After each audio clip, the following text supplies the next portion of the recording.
The story starts with our main man Kai checking out this girl all chained up, and he wonders if she is a demon or an angel. This girl straight up asks him for help, but Kai can't even believe she's looking to a human for help. Humans and other races have been going at it like a hardcore war, but this girl, she ain't got a clue about that, and Kai's getting mad and frustrated because it's like nobody remembers what the real world's about. So, we flash back and peep Kai doing his usual thing, keeping an eye on a graveyard. His homies want him to hurry up, but Kai takes this shit real serious. In this world, there's 5 races: the demons, with their crazy magic powers; the celestials, who are demihumans such as angels and elves; the spirits, who are creatures that possess special kinds of bodies, such as ghosts. There are also the mythical beasts, that are huge-ass monsters like dragons. And then of course, you got the humans. These 5 races have been at war, and it's hella important to make sure we don't end up in another great war. Kai's part of the Urza Federation, and they got the job of watching over the graveyard where the demons had been sealed. Kai keeps an eye on that graveyard for 300 seconds, like always, and he figures out ain't nothing funky going on. The demons are still sealed up tight, no doubt. Kai's co-worker Aslan can't get why Kai's taking his job so damn seriously. But Saki points out that it's good for them because they can take it easy. Ain't been no demon breaking free from that seal in a whole century. But Kai reminds his crew that it's still their job. There's 4 graveyards around the world, and Kai points out the folks in charge. They are taking their jobs just as serious, and that's because if a demon was to bust out, it would be straight up chaos. Kai's peeps wish he'd take it easy because it's been a while since a demon broke free. But Kai ain't letting his guard down. He declares that watching over that graveyard is his duty. Sometime later, we see Kai training hard. But they warned his ass, being a low-ranked soldier and messing with a mythical beast for training. That's some next-level danger, but Kai doesn't give a damn. He fights it anyway. Turns out his attacks don't do jack shit against that beast. Saki gets worried, so she shut off the hologram, and she's wishing Kai wouldn't push himself so damn far. But Kai thinks training would be pointless if he ain't risking it all. Saki actually admires Kai's determination. She thinks if he was around during the Great War, his name would be straight up legendary, like that prophet named Sid. But Kai can't see himself winning against those 4 heroes like Sid did. Saki breaks down each hero from the 4 races, and she can't even imagine what they would have done if they were still kicking it. Luckily, Prophet Sid was able to take them down using the shining sword given by some god named Salaka. There's mad proof that the 4 heroes existed, but there ain't no evidence of this Prophet Sid. There are no pictures or videos or nothing. Saki switches the topic because their friend Jean's getting promoted, and she wants to throw down a celebration. Jean's getting transferred to headquarters at just 17, making her the youngest person ever chosen. She's a freaking elite among elites, so they gotta hook her up with more than just a bouquet, like Aslan suggested. Right then, Kai gets a message from Jean, and Aslan reads it out loud. Jean wants to meet up with Kai, but she wants them to keep it on the low from Saki and Aslan. Kai tries to play it off, saying the message ain't really from Jean, but it's too late. And Aslan's wondering if Kai got some secret thing going on with Jean. They try to dig for more info, but Kai just decided to go for a run. Next morning, Kai meets up with Jean, and he's glad she actually showed up on time because she is usually late as hell. She wonders why Kai is all dressed up when he is off duty. So he explains he just came from his morning self-training, something he does every damn day. Jean wants him to roll with her while she goes gift shopping, and she says she looking for presents for Saki and Aslan. She knows they planning to get her something, so she want to give them something back. Jean says she probably won't see them again, but Kai assures her she gonna be back as a cadet after her transfer in like 2 years. Jean predicting that by then, Saki and Aslan gonna be done with their military service and living civilian life. Only she and Kai gonna still be in the military grind. Kai is totally on board with her, but he can tell she's upset. He knows what's wrong and reassures her not to stress, because he's damn sure she's gonna outshine her dad, the big boss at Urza headquarters. They keep having a blast, but Kai ain't paying much mind to Jean's shopping because he's hunting for something for himself. At the end, Jean gives mad props to Kai for helping her score some sick gifts. Then they start chatting about how Jean's dad took Kai to check out the graveyard back when he was just a 10-year-old. Kai wandered into that graveyard, and when he came back, he was telling everyone about laying eyes on Sid's sword. Kai's got a vivid memory of what it was like in that graveyard, and how he almost got his hands on the shining sword. That day, Kai started preaching about how crucial it is to keep the demons locked tight in the graveyard. Jean wonders where they're gonna be in the future, but Kai points out that she will simply be back in 2 years. But that ain't what she's getting at, because she's talking about what comes after. Jean wants them to make a promise for the future. But Kai starts freaking out because some weird shit starts going down. Jean is clueless about why he's acting all strange. And now Kai's wondering if he's the only one seeing this crazy stuff. Jean keeps chatting like nothing weird's happening. But Kai is straight up horrified as she gets sucked into a black hole. Then out of nowhere, a mysterious voice announces that the world's reincarnating and it's time to overhaul the whole damn thing. Few moments later, Kai snaps back, but finds himself in a dark and messed up world. Then shit gets real when a gigantic and terrifying demon pops up right in front of him. This beast unleashes some insane magic attack on Kai, and he barely survives by using his sword case as a shield. Kai can't even wrap his head around the fact that a legit demon's standing there, getting ready to unleash another hellish attack. Kai rushes to his sword and swiftly loads it up with bullets. His weapon's versatile because he can shoot bullets and cancel out the dragon's magic. The dragon can actually talk, and it's blown away by Kai's cancellation skills. Kai breaks it down, saying he used some modified elven bullets crafted with elven magic, but the demon just keeps coming at him, and Kai ain't fazed one bit. He closes the gap between him and the demon, showing off his insane fearlessness. Kai's sword can't pierce the demon's skin, but he takes advantage and lets off a shot up close and personal. Exhausted as hell, Kai explains that the bullet he just used is a modified Drake bullet that mimics the breath of mythical beasts. It's his first time using it, but Kai's stoked to see that he's moving just like he does in training. He's feeling hella confident now that he knows he can actually take on real-life demons. Just then another demon shows up and starts talking smack about how it's laughable for a human to think it can take down demons. Kai is impressed by how well this demon speaks English, but the demon explains that the most effective way to control a slave is by using its own language. Kai is clueless about why the demon's calling him a slave, but there's no time for thinking. The demon says Kai smells dangerous, so it's ready to wipe him out. Just when things look grim, someone saves Kai with a flashbang, and they bounce. This girl tells her crew that they've got the Wanderer secured, and she needs to know where Kai's from. Kai is shocked to see that this girl is Saki, but she ain't got a clue who he is or how he knows her name. Kai reminds her they're friends, but she swears she's never seen him before, and neither has Aslan. Kai can't wrap his head around why they don't remember him, so he reminds them they're from the same agency. They look at him like he's speaking gibberish and explain they're just soldiers in the resistance. Now Kai's the one feeling lost and confused, so Saki starts spilling that they're with the human rebel army. This just causes more confusion to him, so he asks them to tell him everything about this world. Aslan and Saki think he's all messed up from facing a demon, assuming he's forgotten stuff. They try to help him remember, explaining there was a huge war between the 5 races, and humanity ended up on the losing side. Kai is shocked of course, because in his world humanity actually won. Aslan goes on to say that they lost the war over 30 years ago, and the other 4 races took over cities worldwide. And damn humans are struggling to survive, running and hiding like there's no tomorrow. The world's now ruled by the other races, and they stay fighting each other for turf. Aslan and Saki introduce Kai to Neo-Vashel, the human city. A group of humans snagged an underground spot that was still intact and flipped it into an underground city. The resistance holds it down, protecting the folks living there by going toe-to-toe with the other races. Kai wonders how the hell humans lost the Great War. But Aslan and Saki don't even gotta say it, it's pretty damn obvious. They point out how freaking powerful that demon he just saw was. They explain that they roll up on humans in groups, leaving them no chance to beat them. And on top of that, each race got a boss they call a hero. And these heroes are some seriously strong individuals. All this sounds hella familiar to Kai, so he starts wondering what the hell happened to Prophet Sid, humanity's damn savior. Kai can't believe his ears when they say they never heard of Prophet Sid.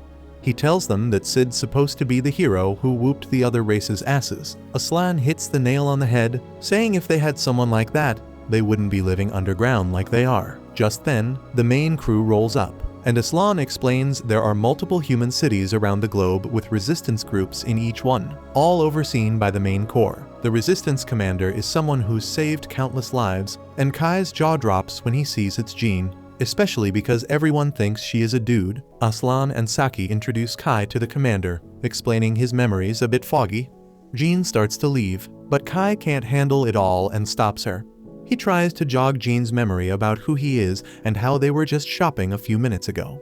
Jean's clueless and assumes he's got her mixed up with someone else. Kai can't even comprehend that she straight up doesn't know who he is. so he straight up asks her why she fronting like a dude. Jean's hella shocked to hear that, and Kai reminds her about how she wanted to outshine her dad as his daughter. Some soldier named Phelan steps in and Jean decides to leave. Kai's new crew's worried about him, telling him to get some rest. That night, Kai starts digging through some historical docs and realizes that the only records missing are the ones about himself and Prophet Sid. That's when it hits him. If Sid never existed and humans lost the Great War, then why the hell do the graveyards where the 4 races are sealed still exist? The next day, Kai asks Saki about the graveyards, but she's got no clue what he's talking about.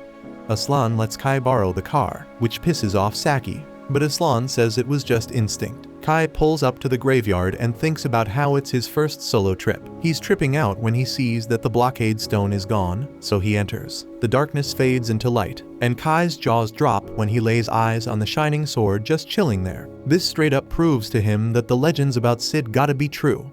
Kai grabs the sword from the mantle, and a loud voice hands him the world coordinate key, calling it the code holder. Suddenly, a massive shiny door opens in front of him, and Kai hears a girl screaming for help. Kai's mind is blown because he ain't in the graveyard no more, so he climbs up some big-ass stairs. At the top, he sees a whole bunch of chains keeping just one girl locked up. Her wings look like a mix of demons and angels, and the hot girl begs Kai to set her free from those damn chains. Kai's all confused trying to figure out what the hell race this girl is, but then she tells him her name's Rin, begging for him to save her one more time before passing the hell out. Kai's standing there, thinking if he should help her or not. See, Kai hates demons, and this girl doesn't look like any demon, so even though he ain't too sure, he decides to set her free against his better judgment. He grabs his sword and tries to slice the damn chains, but those chains are tough as nails. Ain't no damage happening at all. Next, he busts out his bullets, but even that ain't enough to break the chains. My man's losing hope because he ain't got no other weapons on him. But then it hits him, he's still got that special sword. He tries to remember what the hell it's called and shouts out, "Code holder," and his gun sword starts transforming into this golden code holder thing. Kai can't even believe he's holding the same sword Sid used to save humanity in his timeline. He raises that badass sword and takes another swing at the chains. For a hot second, it looks like he just wrecked the whole damn dimension, but shit goes back to normal, and the chains are sliced clean in half. The girl's freed and starts falling to the ground, so Kai catches her. As soon as she opens her eyes, she freaks out and flies away from him, screaming for some chick named Vanessa to come out. She says that she wants a rematch with Vanessa, and ain't fair for her to send some weak-ass demon to try and kill her. But before Kai can explain that he ain't a demon, Rin's already launching attacks at him because she hates demons. He manages to dodge the first attack like a boss, but he can't escape the second energy blast she throws his way. And now he's starting to regret helping her. But just as that blast's about to hit him square in the face, he remembers something the system mentioned about the code holder being able to break fate itself. So he grabs that code holder and slashes that magic ball in half. The magic disappears, leaving Kai and Rin both shocked because no way in hell could a measly demon block her attack. Finally, Kai spills everything and tells her straight up that he ain't a demon. He asked her where the hell she even got that idea because he ain't has no wings or tail, so clearly he is just a damn human. Rin realizes she messed up big time, so she apologizes for mistaking Kai for a demon and attacking him suddenly. But she has this deep hatred for demons, so whenever she sees one, it's all about that violence, no questions asked. Luckily, Kai hates demons too, so at least he knows for sure she ain't one. But he is still clueless about her race, so he asks her, but she pleads with him not to ask her about that.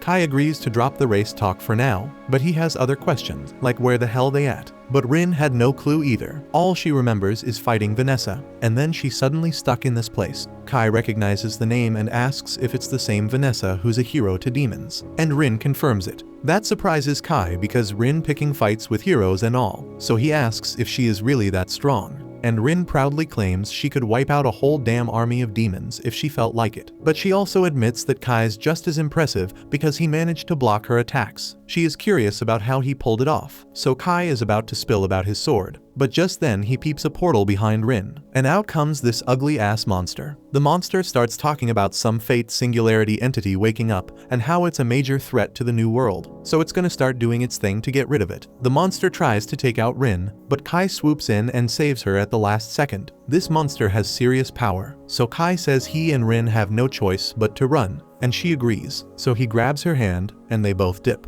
Unfortunately, they don't even know where the exit is, and that monster still got access to the portal. It reaches its nasty-ass tendril into the portal and snatches Rin. Then it declares it captured the singularity and starts this termination protocol, forming orbs to erase Rin from existence. Kai can't handle seeing that, so he decides to stop standing around and take action to save her. He busts out the golden sword again and slices that monster's tendril in half, wreaking havoc on the dimension in the process. The monster spots Kai and peeps that he's holding that forbidden sword, but it can't wrap its head around why the hell the sword's here or how a human like Kai got his hands on it. Now that Rin's free, Kai ain't sticking around to find out what the monster's planning. He grabs Rin and jumps through that hole in the dimension, taking them back to the graveyard on Earth. Kai's a bit confused, but he's relieved they made it out in one piece. Rin's feeling hella relieved too because she was scared shitless she might kick the bucket. This is the first time anyone's ever given a damn about helping her out. Her whole life, all the other races have been telling her she ain't one of them. And the demons have been the cruelest, always calling her an abomination.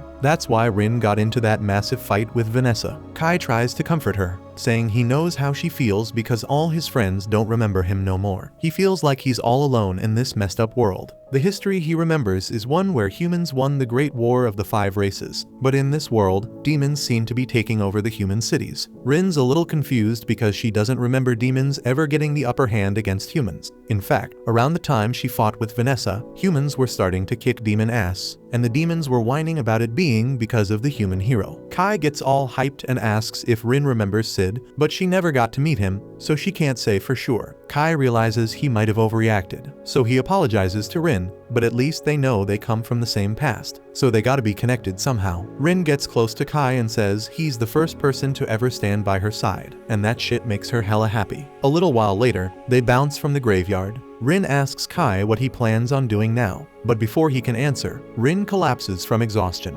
Kai's worried and figures it's because of that attack she took earlier, so he helps her up and says he's gonna head back to the city, and since she has no place to go, he invites her to stay with him while they're there. Rin ain't too sure about rolling to a human city because she doesn't trust people like that, so Kai asks her why, and she says she can't trust anyone except him because he saved her ass. He tells her she should trust that he'll keep her safe and asks her again to come with him. He lets her know she can bounce if she ain't feeling it. No hard feelings, so in the end Rin agrees to go with him. Back in Kai's house, Dude's lying on his bed while Rin's taking a shower, and he deadass exhausted from the drive back home. Rin had never been in a car before, so she was freaking out the whole time, and nearly making him crash left and right. Lucky for her, she hid her wings, so once they got here, nobody could tell she ain't human. But her weird behavior still got folks on edge. She even tried to throw down with some magic at one point, and Kai had to hold her back. But he gets why she is so cautious because she is around a bunch of strangers. Then Kai's attention turns to his sword. He ain't even noticed when it went back to normal, so he grabs it and is about to say "code holder" to see if he transforms again.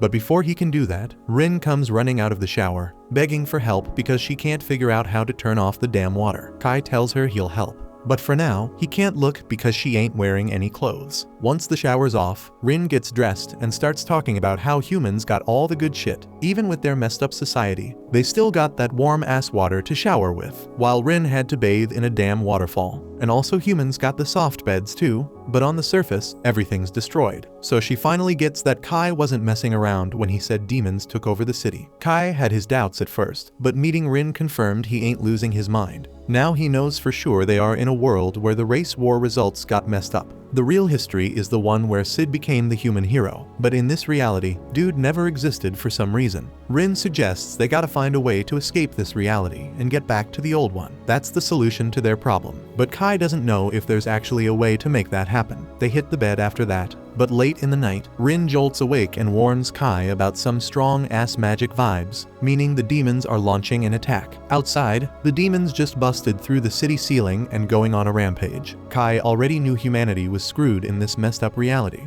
but he didn't realize how damn helpless humans were against demons. Ain't no hero around to save them either. So Kai decides he gotta step up and take Sid's place for the sake of humanity. The defense units start blasting bullets at the demons, but they know the little bullets ain't gonna do shit. So Saki darts off to grab the machine gun, but right before she gets to it, a demon rolls up behind her, about to cast a spell. But at the last damn second, Kai jumps in and saves her, knocking that demon to the floor. He tells Saki to use water against the demons because if they soak that shit up, they'll get too heavy to fly, and once they grounded, she should toss some grenades their way. Just then, Kai notices a demon turning Aslan into a freaking stone, so he fires an anti-magic bullet to break the spell and save his life. The demon then sets its sights on Kai, trying to pin him down, while another demon sneaks up from behind to attack. But Kai slips past that sucker and shoves the first demon away, while Rin takes care of the second one with a blast. Afterward, Kai thanks Rin for the backup and gives her props for her strength, but even with her badass power, he ain't sure if they can save the city on their own. Aslan and Saki come running up to Kai, asking him how the hell he's destroying magic with bullets and knocking demons around with his fists. Kai breaks it down for them, explaining that he comes from a world where humanity won the race war. His fighting style and special bullets all come from that world. But Saki and Aslan still ain't buying Kai's talk about alternate timelines, but before they can ask more questions, Aslan gets a message saying 2 demon scouts got away. And if the scouts report back to their leader about this underground city's location, a whole damn army of demons gonna swarm in and wipe out every last human. Aslan says he gotta report this to the rebel army headquarters, and Saki asks Kai to come with them because his strength makes him a valuable asset, so Jean gonna welcome him for sure. Kai agrees to join them, and they all head to the headquarters in the old royal capital. That place got wrecked years ago, but that's exactly why they chose to set up their headquarters there. Demons ain't gonna think of searching for them in a destroyed place. The one who came up with the idea was Jean's dad, but he retired as the head of the rebel army 2 years ago because of an injury, so Jean took his spot. They roll up at headquarters, and both Kai and Rin get brought in to meet Jean. She already got the reports from Aslan, so she asks Kai to spill about this alternate timeline he mentioned earlier. Kai spills on all he knows, but the other big shots in the room call him a liar for dropping such a ballsy claim. But Kai brings up how he and Jean were tight as kids in the previous timeline. He mentions Og and Jur, the nicknames Jean always wanted to be like. The names catch Jean's ear, but she keeps quiet for now and decides to wrap up the meeting. Later that night, Jean wants to link up with Kai. Seems like she's starting to be a bit more open to the idea that Kai might have been spitting the truth. Not many folks in this world know she's a woman, and Og and Jur were her dad and grandpa's nicknames, but that doesn't mean she believes every damn word he said. Still, she thinks his fighting skills and knowledge can be trusted. She lays out a plan to link up with other human cities and push back the demons planning to invade Neo-Vashel, but Rin ain't feeling it. She thinks that plan's just going to attract more and more demons as time goes on. Plus, if some high-ranking demon shows up, the whole thing's gonna go to shit. Jean knows it's a risky move, but she can't think of nothing better to protect the homes of the survivors. That's when Kai drops a bomb. He says they only gotta take down one demon to solve this mess, and that's Vanessa, the hero of the demons. Jean thinks it's straight up crazy to even consider going up against a powerful demon like Vanessa, but Kai's confident that the code holder can handle her. He says he and Rin gonna be the ones to go head to head with Vanessa. Demons are more focused on scraping with other races, so most of them won't be riding with Vanessa. All Kai needs is for Jean and her crew to hold off the rest of the demons while he goes to engage Vanessa. After Jean agrees, they waste no time and start prepping to take back the Urza Federation. The scene jumps to Kai and the crew gearing up for the big battle. Rin is all fired up, ranting about how much she hates different kinds of beings. She hates demons because they're shady and deceitful, spirits because they're creepy as hell, mythical beasts because they're straight up savage, celestials because they're stubborn as a mule, and humans because they're weak and fragile. But the kicker is, she hates herself the most because she's got a bit of all those traits in her. Despite all that, Kai is the only one who wasn't afraid of her, who saw her for who she really is and accepted her. She's really hoping he doesn't die on her. Then the scene shifts to the Urza Federation's army marching towards the government palace. Saki is in disbelief that their small squad is the one taking on Vanessa. She thinks the plan's got a shot because Jean is leading them, but she's still worried about going up against Vanessa. She questions what they're supposed to do with just the 4 of them, and Kai says a small squad is the key to reaching Vanessa quickly and unnoticed. Saki gets it, but she still isn't thrilled about being part of this risky plan. Kai then turns to Saki and Aslan, telling them they're the only ones he can trust to have his back. Saki's still pretty scared, but Rin steps in and gives her a reassuring pat on the head, which calms her down a bit. Rin tells Saki not to worry, reminding her that she's strong and won't lose to anyone except maybe Vanessa. Saki nervously asks what happens if they do run into Vanessa, and Rin confidently says she'll handle Vanessa herself, even if it comes to blow herself up with her. Saki begs Rin not to go through with such a dangerous plan, and Aslan chimes in, sharing his own worries. He points out that they have no idea what condition the government palace is in and fears the demons might spot them if they move in a big group. Kai reassures him, explaining that demons are sensitive to magic and won't notice them because humans don't have magic. Aslan feels a bit more at ease and wonders if Kai picked up this knowledge from his world. Kai observes that Aslan seems pretty calm, but Aslan admits his hands are actually shaking. He adds that if they manage to defeat the demons, they'll be famous worldwide and might even get some rewards. Kai tells him that he's more reliable than the Aslan he used to know and says he's counting on him. They then arrive at their destination, ready for whatever comes next. Jean gives a speech to boost the morale of the soldiers. She knows some of them might be worried because of the short preparation time, but she reminds them how long they've been fighting. She tells them all that fighting was just the build-up for today. They've only been nurturing their spirit and will to fight for so long, but now it's time to strike back and make their voices heard. They head into the capital through an underground passage, and Kai is shocked to see the government palace in ruins. The demons patrolling the palace spot them and attack with ice magic. Kai dispels the magic with his bullet and takes out the demon with his sword. More demons show up, and Rin uses her magic to wipe them all out at once, but Kai pretends one of his bullets did it.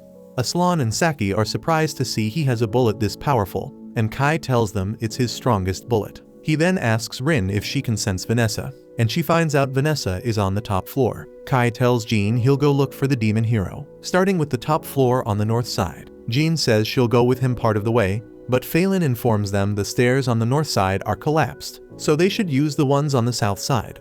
Jean understands and orders a group of soldiers to stay put and not let any demons into the government palace. She orders another group to rescue the prisoners from underground, and her group takes the emergency stairs on the south side.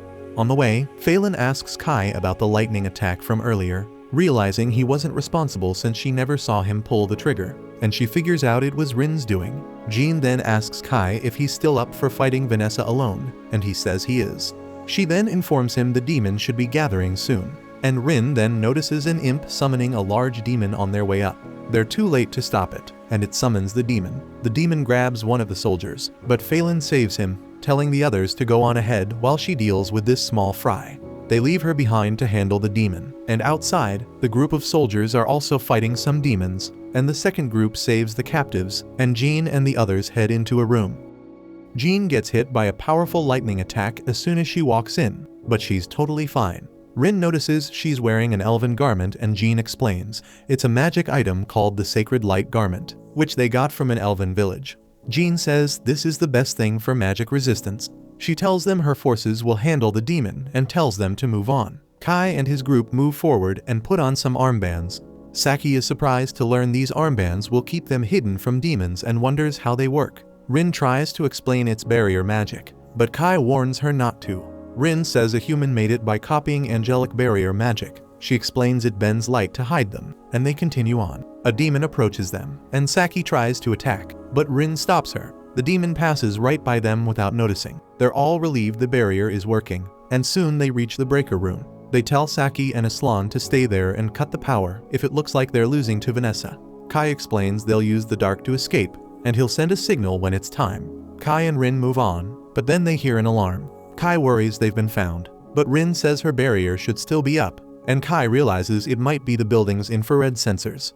They keep going and spot some demons waiting for them. One demon says that human machines come in handy sometimes, revealing that the demons use the surveillance system to track them. Kai asks if this demon maintains the system, and he learns that Vanessa suggested using it. Since the slaves handle maintenance, it's hassle-free, and the demon hero is pleased with the invasion.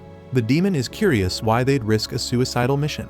Kai asks him to lead them to Vanessa, but the demon says he'll use them for his own amusement. He and the other demons then attack Kai, but Rin quickly flies him out of the way and takes him to the stairs leading to the next floor. She blocks off the demons and tells Kai to go ahead while she handles them. Kai isn't happy with this plan, but has no choice, so he moves forward. The demons then catch the scent of every race coming from Rin, and they're confused about what she is.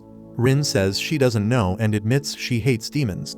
Then she gets ready to attack them with her magic. Kai then finds Vanessa's room and is surprised to see that the demon hero is a hot succubus. We then cut to Jean battling the demon from earlier, with the others backing her up with gunfire. Jean tries to strike the demon, but he grabs her sword and attacks her with fire magic. Her elven garment protects her, and the demon realizes this. Jean's sword then transforms into a bow, and she uses it to take down the demon. Before dying, the demon notices that Jean is using angelic and elden magic items and warns her that these items will drain her life force because humans can't use magic properly. Jean finishes him off and says she chose death willingly. She explains that's the kind of resolve a human needs to defeat demons. Another demon drops down from above to attack Jean, but Phelan swoops in to save her. The demon recognizes Phelan and wonders if she's the Dragonar who wields a drake named Fong. Phelan denies it, and Jean hopes things are going well on the top floor. The scene shifts to the top floor, where Vanessa asks Kai if he's not surprised that the strongest demon is a succubus. Kai says he's not surprised at all, and Vanessa finds him interesting. She mentions she wanted to charm him into becoming her slave, but didn't expect his reaction. She asks if he's the commander who uses the elven garment, but Kai says he's not, he's just an outsider. Kai says he's from a world where she was defeated, but Vanessa tells him no such world exists. Kai doesn't care if she believes him or not. He explains he ended up in this world against his will, and that, according to the history he remembers, the Great War of the 5 races ended years ago. Vanessa asks Kai which race managed to defeat her, and she's amused to find out it was the humans. She wants to know which human did it, and Kai tells her it was Sid. The name triggers some memories for Vanessa, but she quickly pushes them aside and tries to use her magic on Kai. But Kai cancels her spell. Kai then attacks, only to discover it's an illusion. Vanessa strikes from behind, but he dodges. She notices his weapon is unusual and realizes it must be from his old world. Kai asks if she believes him now, but she dismisses him as arrogant and hits him with a powerful flame spell. He deflects the attack, surprising her. Vanessa then unleashes a spell meant to destroy any race. The spell shakes the entire building, but Kai uses Code Holder to protect himself, leaving Vanessa amazed that he's still standing. Vanessa asks about the sword Kai is holding, but he doesn't answer. Suddenly, Rin hits Vanessa with a lightning spell. Kai sees that Rin is badly hurt from her earlier fight with the demons. She explains she got scared when the building shook, thinking Kai might be dead, so she came to check on him. Rin challenges Vanessa to fight her, but before she can, the monster from earlier appears through a portal and binds Vanessa. The monster notices strange changes in Vanessa and realizes she's been affected by the forbidden word. It tries to exorcise Vanessa from this world, but she manages to break free and recognizes the monster as one of Alfreya's servants. Vanessa retaliates with a powerful fire spell, severely injuring the monster, but it's still alive. The monster escapes through the portal to recover, and Kai is stunned by Vanessa's strength. He can't believe Rin was fighting someone this formidable. Rin admits that the Vanessa from her world wasn't this terrifying, and she's genuinely frightened by her power. Vanessa then tries to heal her injury by focusing her power, but it doesn't work. So she decides to prioritize dealing with Kai and Rin instead.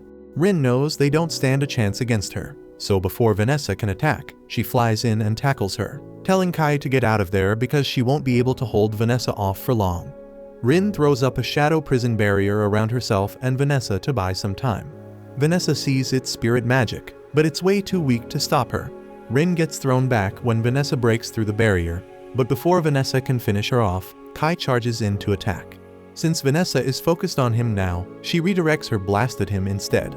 Kai manages to block most of it, but he still looks pretty messed up. Rin can't believe she let Kai get killed. Vanessa taunts her, asking if she plans to avenge Kai's death, or if she'll just run away. Rin is fed up with Vanessa's trash talk, so she's going all out to make sure Vanessa pays for this. Rin unleashes her full power, and her body starts showing traits from all 5 races. Vanessa thinks it's amusing, but Rin isn't messing around anymore. She lands a solid punch, wiping the smile off Vanessa's face. In this new form, Rin can actually go toe-to-toe with Vanessa and push her around. But it turns out Vanessa was just playing with her. Vanessa finds Rin's chaotic form fascinating, but she questions why Rin didn't use it sooner. If she had, she might have bought enough time for Kai to get away. Vanessa wonders if Rin was scared to show her true nature or if she was worried about being called a monster. Rin starts crying, but Vanessa reminds her that she only has herself to blame. Vanessa is the demon hero and will do whatever she wants, but Rin had the chance to save Kai and doesn't go all out because she was afraid. It's her hesitation that got Kai killed. As much as Rin hates to admit it, Vanessa's right. It's her fault Kai is dead. But that doesn't matter now. Nothing she does can bring Kai back, so she just wants to die and take Vanessa down with her. She grabs Vanessa's hand to slap a curse on her. Before Vanessa even realizes what's happening, blood droplets start oozing from her skin. These drops are Vanessa's life force, and there's no way to defend against them. they'll keep falling until both Vanessa and Rin are dead. Normally, this would be game over for Vanessa, but she's still got a card to play. Suddenly, Rin collapses, and Vanessa explains that even though the curse can't be blocked, its power depends on the caster's magical strength. Rin usually would have had enough magic to make it work, but they're in Vanessa's base, and she had set up some major countermeasures for attacks from other races. Behind Vanessa is a huge curse circle that messes with spirits, magical beasts, and celestials.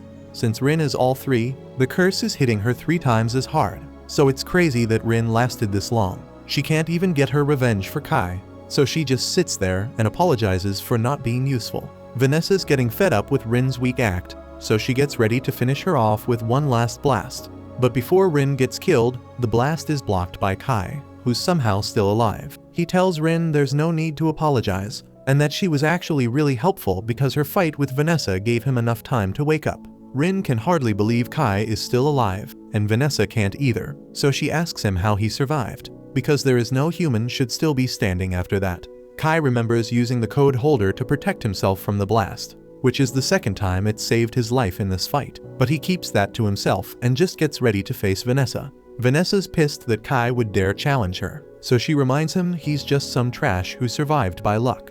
Her last attack almost killed him, and the only reason she couldn't finish him off was because Rin was keeping her busy. Kai says he's fighting so hard because Rin risked her life for him, so he's going to do the same for her. Vanessa's got a look of intrigue and asks Kai if he's got some kind of plan to take her down because she's really curious to see what he's got.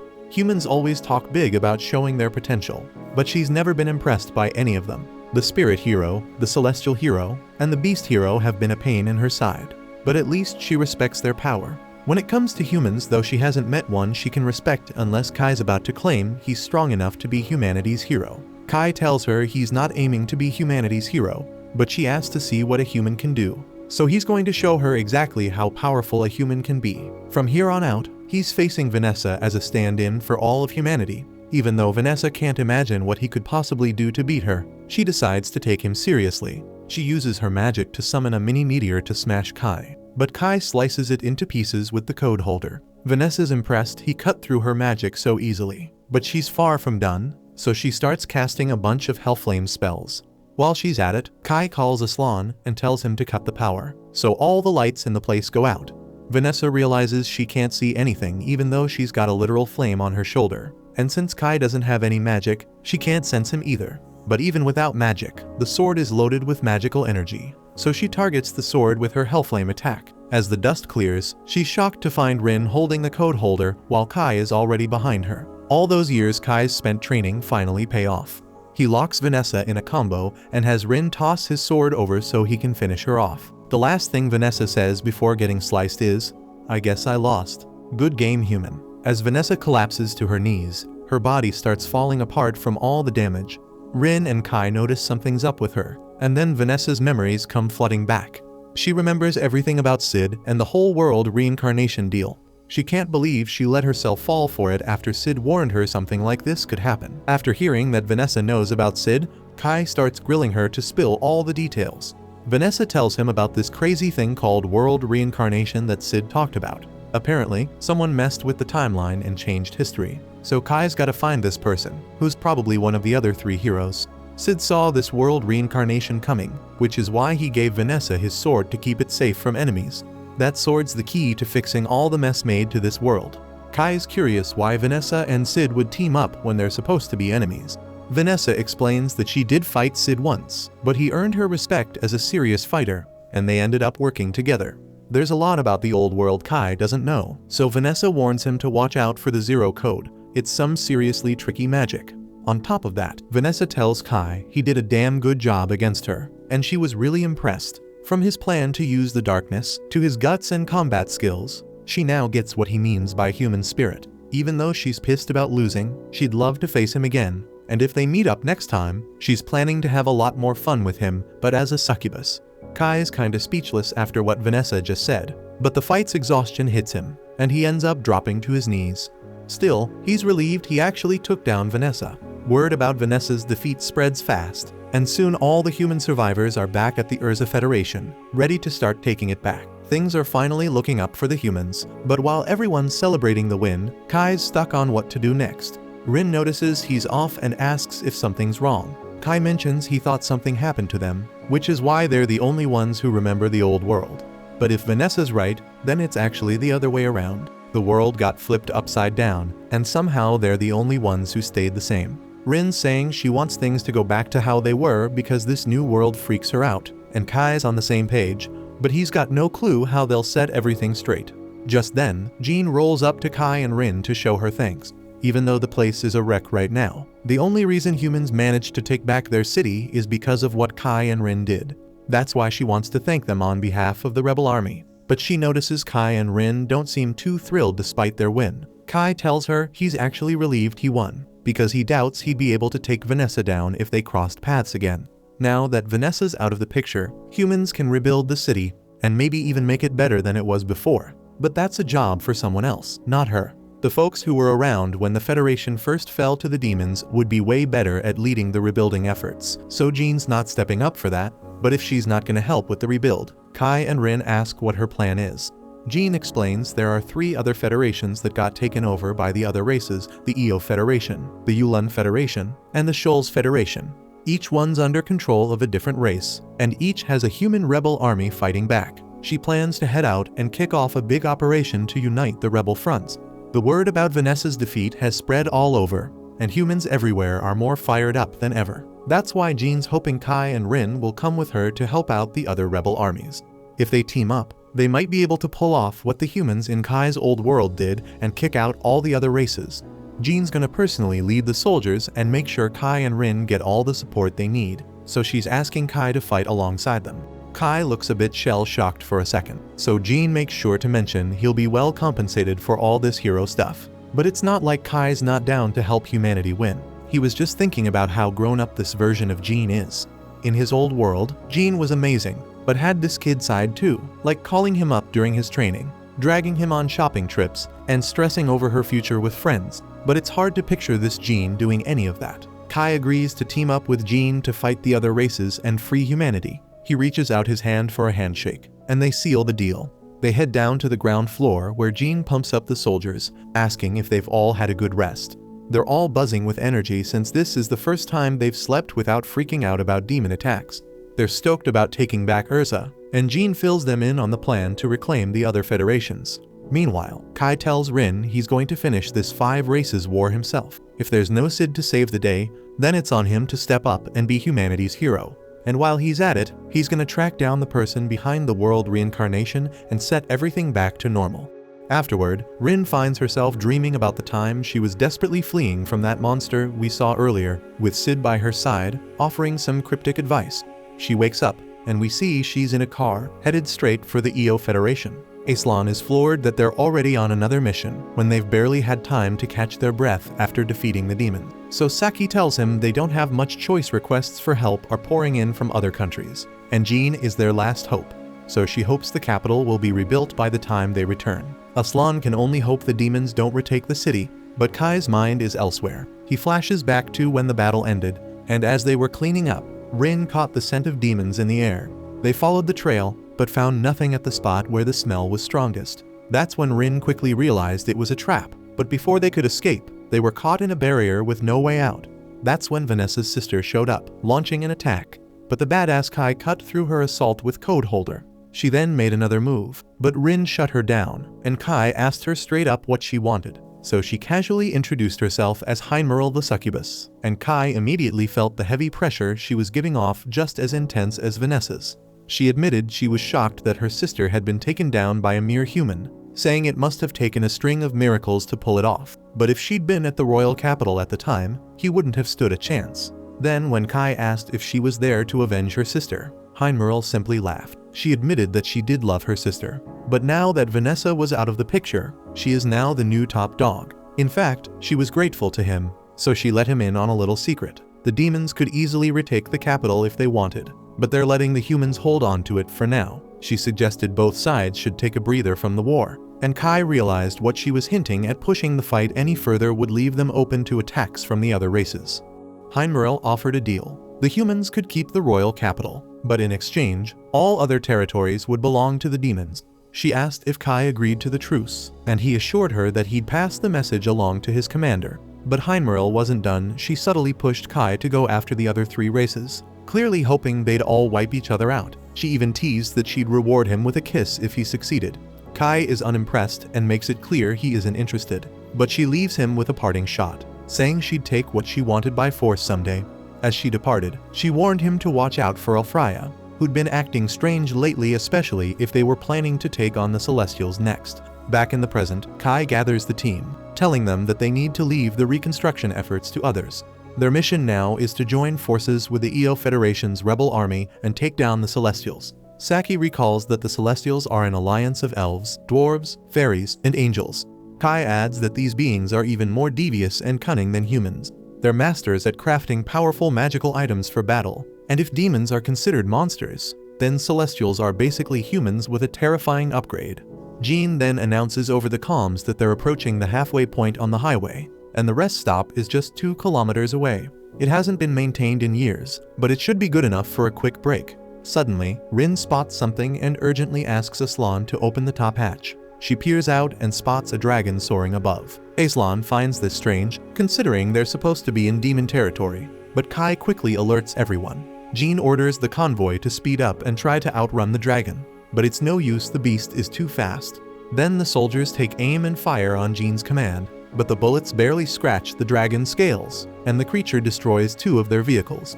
Then Rin unleashes her lightning magic on the dragon, while Kai plays it off as one of his shots, and together they manage to drive the creature away. Jean then orders all vehicles to stop and tend to the soldiers who were attacked by the dragon.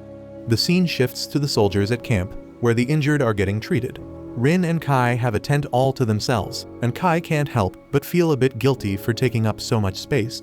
He suggests that Rin could sleep in the tent for female soldiers, but Rin isn't keen on the idea. So Kai quickly realizes that she'd feel uneasy being surrounded by so many humans. Just then, Rin tells Kai that Jean is on her way, and sure enough, Jean and Phelan step into the tent. Kai, puzzled, asks why they're here, and Jean explains that this is the tent for commanding officers, with the 2 of them serving as her bodyguards. Kai is taken aback, and Phelan pulls him aside for a private word. Outside, she tells him she'll be standing guard outside the camp all night, while he's responsible for the inside. She also points out that people might realize Jean is a woman if she stays with her. Kai agrees, and Phelan informs him that Jean will be removing her armor when she's about to sleep, leaving her in light attire. So she gives him a stern warning not to get any funny ideas, and Kai assures her that he won't. Phelan then entrusts him to take care of Jean. Back inside, Kai sees Rin giving Jean a massage, which Jean is clearly enjoying, even promising to return the favor later. Watching this, Kai muses that pretending to be a man must be tough, and Jean quips that he'll only understand when he has to pretend to be a woman. Kai then brings up the dragon they encountered, admitting he hadn't expected such a mythical beast to appear in the Urza Federation. Jean speculates that they might be scouting the area after Vanessa's defeat, but she reassures him that the capital is well defended. She then casually mentions that she tosses and turns in her sleep and apologizes in advance if she kicks him during the night. So later as they sleep, we see Kai struggling to catch even a wink of rest, with both Jean and Rin clinging to him in their sleep. The next day, the journey continues, and Aslan quickly notices that Kai looks absolutely exhausted. He assumes it's because Kai's been up all night guarding Jean, and Kai is too drained to argue, so he just lets the misunderstanding slide. As they press on, Rin spots the imposing border wall in the distance, and Aslan informs the group that they're about to cross into the EO Federation. Jean then briefs everyone, saying their destination is Cassiopeia, the 8th city, which is just outside the capital and where the rebel army has set up base. As they drive towards Cassiopeia, Saki is on edge, ready to blast any celestial that crosses their path, confident that their weapons are more effective against them than other races. Kai, trying to keep things under control, tells her to chill out before she ends up shooting a human by mistake because the celestials and humans look almost identical. Jean then gives the order to stop the vehicles, and they continue the journey on foot. Along the way, Rin casually picks some fruit and starts munching on it. Kai then asks if it's safe to eat, and Rin assures him it is, but then admits her tongue tingles slightly. Kai quickly informs her that the fruit is poison, which she finds hard to believe since she's eaten them before in the Elven Forest, leaving Kai puzzled as to why these fruits from the Elven Forest would be here. Phelan steps in to clarify, explaining that the celestial invasion has merged the Elven Forest with the human city. When they finally arrive at the rebel army's headquarters, they're greeted by cheers from the humans in the area. The members of the rebel army also salute them as they enter. Zephyr, the advisor to the rebel army, warmly welcomes them, expressing how the news of Jean's victory has sparked new hope among them. He then greets Phelan, revealing they have a history together. He's surprised to see her again, remarking on how long they've survived in this desolate world. Phelan, however, insists she's not old enough to be considered long-lived. Without wasting any time, Jean requests to speak with their commander, and Zephyr promptly escorts her to him. As they make their way, Zephyr wonders how much Jean and her team know about their commander. Phelan steps in, explaining that his name is Dante, a descendant of the old royal family of the EO Federation. He calls himself the Emperor, but he's a mess envious, suspicious, and downright obsessive. Phelan warns that he might even see Jean as a threat, and Zephyr, with a nod, confirms her assessment. He hopes Jean can keep her cool around him, but at least the soldiers appreciate her help, even if their boss is a nut job. When they arrive, they meet the assistant commander, Kobayari, who explains that anything needing to go through the Emperor will be handled by her. Rin feels something off about Kobayari, but keeps it to herself for now. Finally, they come face to face with Dante, and Jean introduces herself, but Dante immediately questions why she's late, saying she was supposed to arrive that morning. Jean explains that they encountered a dragon on the way and had to stop to treat the wounded, but Dante couldn't care less about her excuses. He coldly asks why she's even here. Does she plan to hog more glory after her victory at Urza Federation and take over EO Federation too? But Jean calmly clarifies that she's here because they asked for her help. Dante then reveals that it was his subordinates who requested assistance without his consent. Jean figures that Dante doesn't want to be ruled by the Celestials, and he grudgingly agrees. She cuts straight to the point, telling him that chasing after glory is pointless right now. If he wants honors, he needs to start acting like he deserves them, because in the end, it's the soldiers who decide who gets praised. She adds that if he steps up and leads like a true commander, the people will respect and praise him. Dante, however, is shocked and more than a little insulted that she would dare give him advice. The scene shifts to a strategy meeting between Jean's forces and the rebel army. Zephyr lays out the situation, explaining how the angels, fairies, dwarves, and elves are spread across the land, but admits that these areas are uncharted territory for humans. Jean quickly realizes this means they have no clue where the celestial hero is hiding, so she boldly offers to lead the search herself. She asks Dante for permission to borrow some elite soldiers, but Dante shuts her down, claiming it's foolish for a general to be on the front lines. Jean is undeterred and responds that she's willing to put her life on the line for the soldiers who are fighting for these lands, inspiring the rebel troops with her words. Later that night, we catch Rin getting Aslan to cook something unique. The dish looks so horrid that Aslan seriously doubts whether it's even safe to eat. Rin assures him she's had it before, but Aslan remains skeptical. Meanwhile, Aslan casually asks Kai if he noticed Kobayari during the meeting, commenting on her beauty, and Kai is surprised to see that Rin is also curious about Kobayari. The next day, Jean is out scouting the elven forest with a rebel army. While back at the camp, the Emperor is grumbling about how reckless Jean is for scouting herself. Kobayari agrees, saying that a general should stay in the camp and command the army. Dante is paranoid about Jean's growing influence and worries that she's swaying the soldiers with her boldness. Kobayari, however, reassures him that there's no need for the Emperor to worry about this, so he says that Kobayari is the only true subordinate to him, and Kobayari secretly smirks at how gullible Dante is. When Jean returns from her scouting mission, she immediately starts drafting a map based on her findings. Kai notices that Phelan was worried sick about Jean, and when Jean brushes it off, Phelan's anger bubbles up, and she warns Jean that a serious lecture is coming her way later. After the strategy meeting, Jean lays out the details of her scouting mission, revealing that they've managed to identify the patrol routes of the elves. She outlines the next steps, continued exploration, and the development of an invasion strategy. She asks for everyone's cooperation, and the soldiers are eager to work with her. Once the meeting wraps up, Rin impatiently asks Kai when they'll get to fight the angels and elves.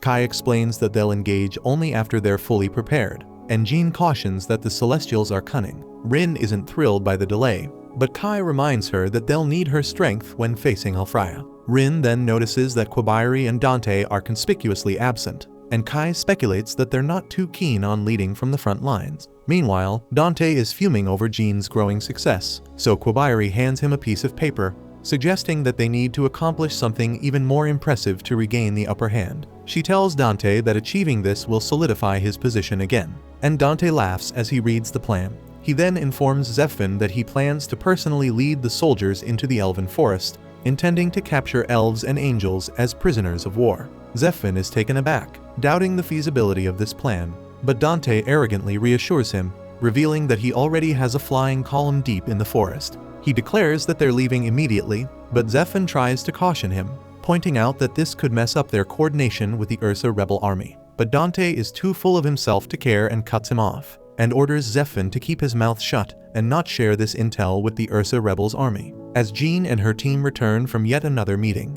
Rin pulls them aside, expressing her suspicion that Quabayari might not be human, and elsewhere, we're shown the aftermath of a crushed rebel army.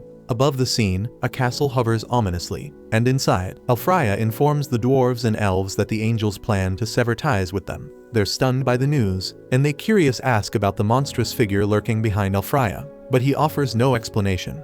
Alfraya then launches an attack on the elves, but the elven Grand Elder meets his assault head-on. Despite her best efforts, her power is no match for his, and Alfraya swiftly traps her within a crystal prison. The force of his attack creates a whirlwind, sending the elven shrine maiden tumbling from the castle down into the depths of the elven forest. After some time, the shrine maiden awakens in her home. The other elves, sensing her consciousness, telepathically bombard her with questions about the elder's fate. She urges them to stay calm and instructs them to gather everyone elves, fairies, and even dwarves. Her request leaves the other elves stunned. They can't quite grasp what Shrine Maiden Rewritten has in mind. One of the elves then nervously inquires about the captured humans, and Rewritten realizes this isn't the moment to handle them. But suddenly she comes up with a plan. The scene shifts to Jean and her forces in the elven forest, and Phelan reports that they haven't had any contact with Dante since the previous morning, and his current whereabouts are a mystery. Jean is baffled that Dante would venture into the perilous elven forest, knowing full well the risks involved. Kai speculates that someone might have set this in motion, pointing the finger at Quabayari. He suggests that she might be an elven spy, noting how easily elves can pass as humans by merely concealing their ears. Jean then starts to worry that there might be other traitors lurking within the EO rebel army just like Quabayari. If that's the case, they'll need to investigate the situation themselves. Phelan then turns to Aslan and Saki, asking for a status report on their rear flank. They reassure her that everything seems normal, and she orders them to defend the rear at all costs. Jean expresses her trust in them, reminding them that they were part of the unit that faced Vanessa. Then, as they press forward, Phelan spots some broken guns scattered around and deduces that they belong to the EO rebel army. She realizes they must have fallen victim to a trap magic circle hidden in the trees. Jean thinks the trap was fairly easy to avoid, but Kai points out that the real danger lies above them. They all look up and notice that the true trap is cast on the leaves of the trees overhead. Jean admits it's a clever trick, one she wouldn't have noticed if Kai hadn't mentioned it. Kai explains that he had read about such traps in his old world, but just then Rin picks up the scent of an elf. The group follows Rin's lead, and the others ask Kai if they're really on the right track. Kai confidently assures them they are, explaining that Rin has undergone special training to sense magic. Rin leads them to a spot where the scent abruptly stops, and suddenly, they're teleported inside the elven village by a gate spell. The group is shocked to find themselves in a completely different location, and Kai quickly realizes that they had stepped on a gate spell, a technique used by Celestials for teleportation. As they gather their bearings, a great fairy appears, chasing after a butterfly. Instinctively, Kai and the others brace themselves, sensing potential danger. But then the fairy accidentally bumps into Aslan, and after falling to the ground, she initially assumes he's an elf. She questions him about which part of the forest he hails from, but quickly notices she can't sense any magic from him. When Aslan reveals that they're humans, the fairy's expression shifts to terror, and she bolts toward the elven village. Kai and the others chase after her, but as they approach the village, the elven guards spot them and prepare to open fire. Just then Quabayari appears, ordering the guards to lower their weapons. She's surprised that Kai and the others manage to activate the gate spell, and Jean immediately demands to know what has become of Dante and the others. Quabayari explains that they're still alive, but they've been incapacitated after inhaling pollen from a paralysis plant. Jean demands the immediate release of her comrades, but Quabayari however offers a deal. She'll release their people, but only if they agree to fight the angels on behalf of the elves. She argues that this should be a simple task for them, especially considering they managed to defeat the hero of the demon. Rin is suspicious of the elves' intentions, and questions whether they plan to betray the angels. Quabayari clarifies that it was the angels who betrayed the elves first, and she leads them to Rewritten. Rewritten greets them, Noting that this is the first time humans have ever set foot in the elven village, a fact they should be proud of. She introduces herself as the village shrine maiden and inquires if they are truly the ones who defeated the hero of the demons. Jean confirms this, and then Reiron, noticing Jean's elven garment, questions how she came to possess it.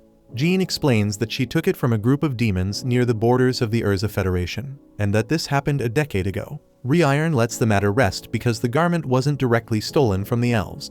Reiron then proposes a contract. In exchange for the safe return of their captured comrades, she requests that they rescue their Grand Elder from Alfraya. Kai is taken aback to hear that the hero of the Celestials, Alfraya, has captured their Grand Elder. Reiron sighs, explaining that Alfraya has changed dramatically. She recounts how he used to be warm and gentle, but recently he demanded that the elves, dwarves, and fairies bow down to the angels, a demand they simply couldn't accept.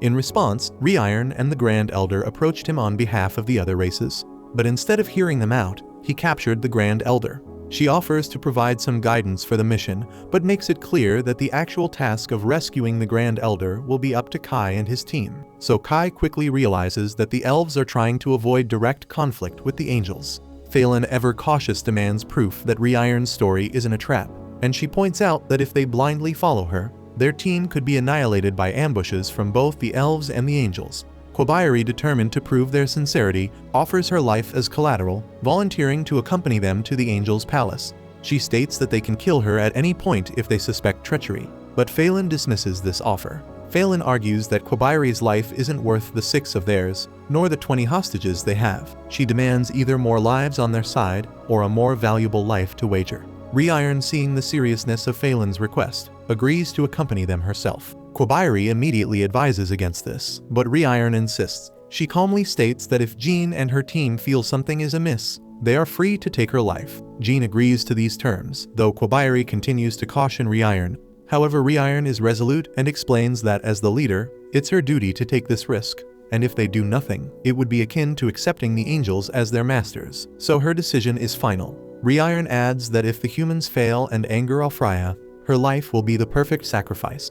She emphasizes that they must avoid triggering a civil war among the Celestials, so she orders the dwarves and fairies who have been eavesdropping to stand down and return to their posts. Once they leave, she invites the humans to sit down, promising to explain the situation in full detail. As night falls, Kai stands watch, while Rin sleeps peacefully nearby. Reiron then approaches him, and she seems puzzled by human behavior, questioning why they insist on staying awake at night, especially with a fire blazing a clear beacon to any potential threats. She assures him that she has no intention of attacking them in their sleep until the contract they've made is over, and Kai is a bit relieved hearing this. Reiron is curious and says that she's heard that Kai and Rin took down the hero of the demons, so she pointedly asks if that same power will be enough to defeat Alfraya. Kai wonders if Reiron wants him to kill Alfraya, and Reiron makes it clear that they definitely will face Alfraya if they go to the Angel Palace. And if his power that defeated Vanessa isn't enough, they're all as good as dead, and Kai understands.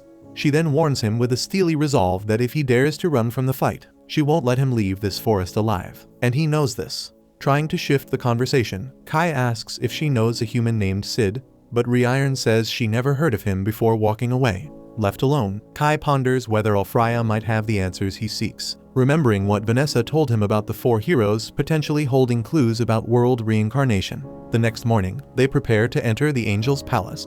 Saki tries to contact their headquarters, hoping their messages are getting through. Kai then turns to Reiron asking if the Angel Palace is indeed located above the tree they're near, and Reiron explains that there are several floating fortresses, but the one regarded as the true Angel's Palace is directly above them. She then activates a gate to transport them to the palace, and Kai immediately notices the gate's double-layer activation, a sophisticated defense mechanism. He wonders if it's designed as a countermeasure against humans, but Reiron dismisses the idea, saying that humans are too weak to warrant such precautions. It's the other races they're concerned about. Kai isn't surprised by the Celestials' arrogance, seeing the same underestimation that the demons had shown, so he suspects that most of the Angels' forces are likely stationed at the borders, guarding against threats they consider worthy.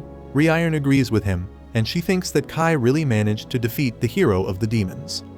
They teleport to the Angel's Palace and are immediately hit by a foul stench, a mix of burning flesh and decay. Then they see smoldering angels, but Reiron quickly assesses that these angels are still alive. She's baffled, trying to figure out who could have done this, While Kai quietly thinks this chaos might actually play in their favor, they press on, teleporting to the next floor, where Phelan remarks on their luck to have an elf guide. Without Reiron, entering a place like this would have been nearly impossible, but their progress is cut short when they're suddenly attacked by an angel named Vicious. Reiron is shocked to see her, recognizing that she too has turned against them. Vicious coldly declares that she's merely a servant of Ulfraya, acting on his orders. Reiron then asks if Vicious is the one who attacked the angels outside, but Vicious replies that it was Ulfraya himself who did it, punishing them for their disobedience. She then reveals that the execution of the Great Elder of the Elves is imminent, intended as a brutal message to all other races that they are inferior to the angels. Then as she moves to strike, Kai swiftly counters, and Phelan, Aslan, and Saki engage her in battle. Phelan urges Jean and the others to keep moving while they hold off Vicious, and with a quick nod, they rush ahead. On the next floor, they encounter an angel knight named Raffaello. Rin steps forward to face him, telling the group to continue without her. Kai hopes that she will catch up to them after she defeats him, and they leave. Raffaello then asks if she's truly willing to sacrifice herself for the others, but Rin, with a calm confidence, replies that she can only give her all when no one else is around to witness it. They finally reach the last floor before Ulfraya's lair, and Reiron immediately begins disabling the barriers separating this room from Ulfraya's lair. As she works, Jean turns to Kai and apologizes for not aiding him in his fight against Vanessa, but she promises to make it up to him by standing by his side in this battle. Reiron then successfully deactivates the barriers, and they ascend to the top of the castle. Reiron then spots the captured Elven Elder, who looks up in shock and surprise upon seeing them arrive. Ulfraya then appears, and he is so angry that the damn humans have set foot in his palace. With a smug arrogance, he declares that all blessings descend from the heavens, and they are bestowed upon the earth, but only angels are worthy of such divine favor. The scene shifts to Vicious launching an attack on Phelan and the others, but Phelan quickly counters and strikes back at Vicious.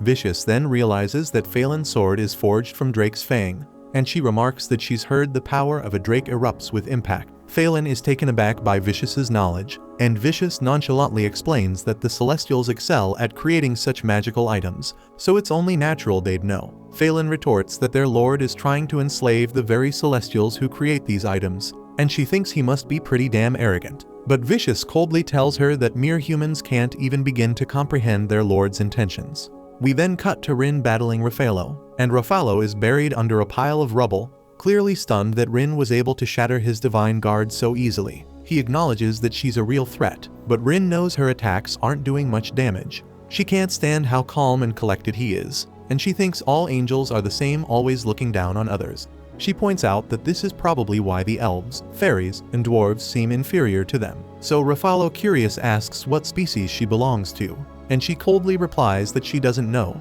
nor does she care. As long as Kai stays by her side, it doesn't matter. Meanwhile, at the top of the castle, Ulfraya declares that he's about to execute the Elven Grand Elder. Then Reiron suddenly recalls the time she spent with Ulfraya as a child, and she furiously tells him that he has no right to lead the Celestials. She declares she's going to kill him and charges, but he strikes her with a red blade. So Kai intervenes with Code Holder to protect Reiron, and Ulfraya shockingly questions if Kai is truly human. He asks if he's an elf masquerading as a human, to which Kai coolly replies that he's just a human. Ulfraya can't wrap his mind around why a human would risk their neck for an elf, but Kai calmly explains that if something happens to Reiron, the elves are going to hold a grudge from humans, so it only makes sense to help her.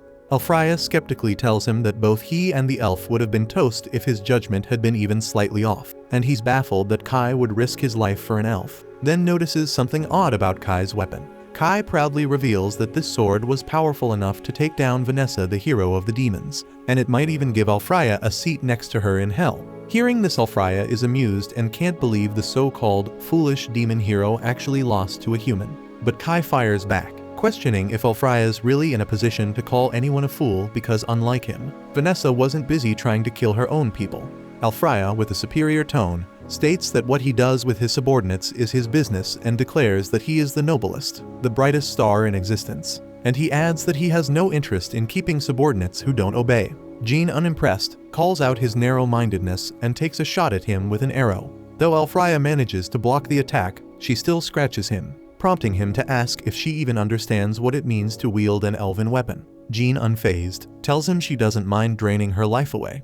Kai, confused, wonders what she means, but Jean brushes it off, saying she'll explain later. Because for now she's focused on taking down this arrogant angel, and Elfraya with disdain declares that they're just throwing their lives away. He then rings a bell, summoning a thunder spell aimed at Jean, but her elven garment effortlessly shields her. Elfraya is visibly shocked, and Jean calmly explains that her garment can handle any magic, even from a so-called hero.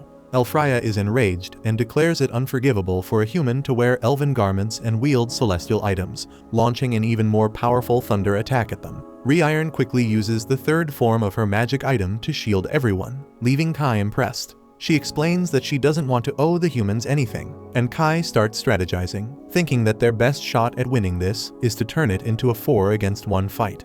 Reiron quickly realizes that freeing the Grand Elder is the top priority, and she and Kai make a beeline towards the sealed Grand Elder. But before they can get too far, Elfraya hurls a spear their way. Kai steps in, deflecting the attack, and remarks that Elfraya seriously underestimates humans. Reiron then attempts to use one of the elven treasures to break the seal on the Grand Elder. But to her shock, the treasured sword doesn't even leave a scratch. Reiron is stunned and reflects on the battle so far. Elfraya has been using a bell that summons thunder, a spear that easily cuts through her barriers, a casket that seals away their Grand Elder, and a baton that conjures a red blade. She can't fathom how he's managing to wield all these magic items simultaneously, and even if he is a hero, it should be draining a ton of magic. She's left wondering what kind of power could possibly be fueling him, and whether this power is what caused his sudden change, but Elfraya, with a chilling calm, tells her that he hasn't changed at all. He's just thrilled to have gained a new subordinate who can replace the other Celestials. Then, without missing a beat, he summons one of the last risers, introducing her as his new subordinate. Meanwhile, the scene shifts to Rin locked in battle with Raffaello. She launches an attack, but he dodges effortlessly, so he wonders if this is all she's got. But Rin knows he's holding back. He then tries to strike her with his hammer, but this only fuels her with anger, so she channels all her power into one devastating blow to his face, shattering his helmet. Elsewhere, Phelan faces off against Vicious. She instructs Saki and Aslan to target Vicious's wings. They try, but Vicious skillfully dodges their attacks, and then Aslan throws a grenade at her. But she also dodges that shit with ease. But Phelan seizes the moment and manages to strike Vicious's wings, knowing they are the source of her magic. Vicious is taken aback, wondering how Phelan figured it out. Phelan calmly reveals that she got the tip from a man who claims to be from another world, and Vicious then concedes defeat. Then we see that Raffaello also surrenders and tells Rin to go ahead, hinting that she might be the one with the power to free the Grand Elder. Rin can't help but wonder if he threw the fight on purpose, but Raffaello stays tight-lipped, simply stating that both he and Vicious have been waiting for this moment ever since Elfraya first changed. He urges her to go now, and as she leaves, we shift back to the other floor where Vicious turns to Phelan and the others, asking them to apologize to her old friends on her behalf. She wants them to tell Reiron and the Grand Elder that Vicious sends her apologies. Phelan, however, remains unfazed, casually mentioning that she doesn't really care. She admits that Vicious underestimated her by choosing to clash blades instead of taking the fight to the skies, and she lowers her weapons. Aslan and Saki are puzzled and ask if she's really okay with this, and Phelan calmly explains that she has no intention of killing someone who isn't giving their all. She then tells Vicious that if she truly wants to apologize, she should take them to where Elfraya is.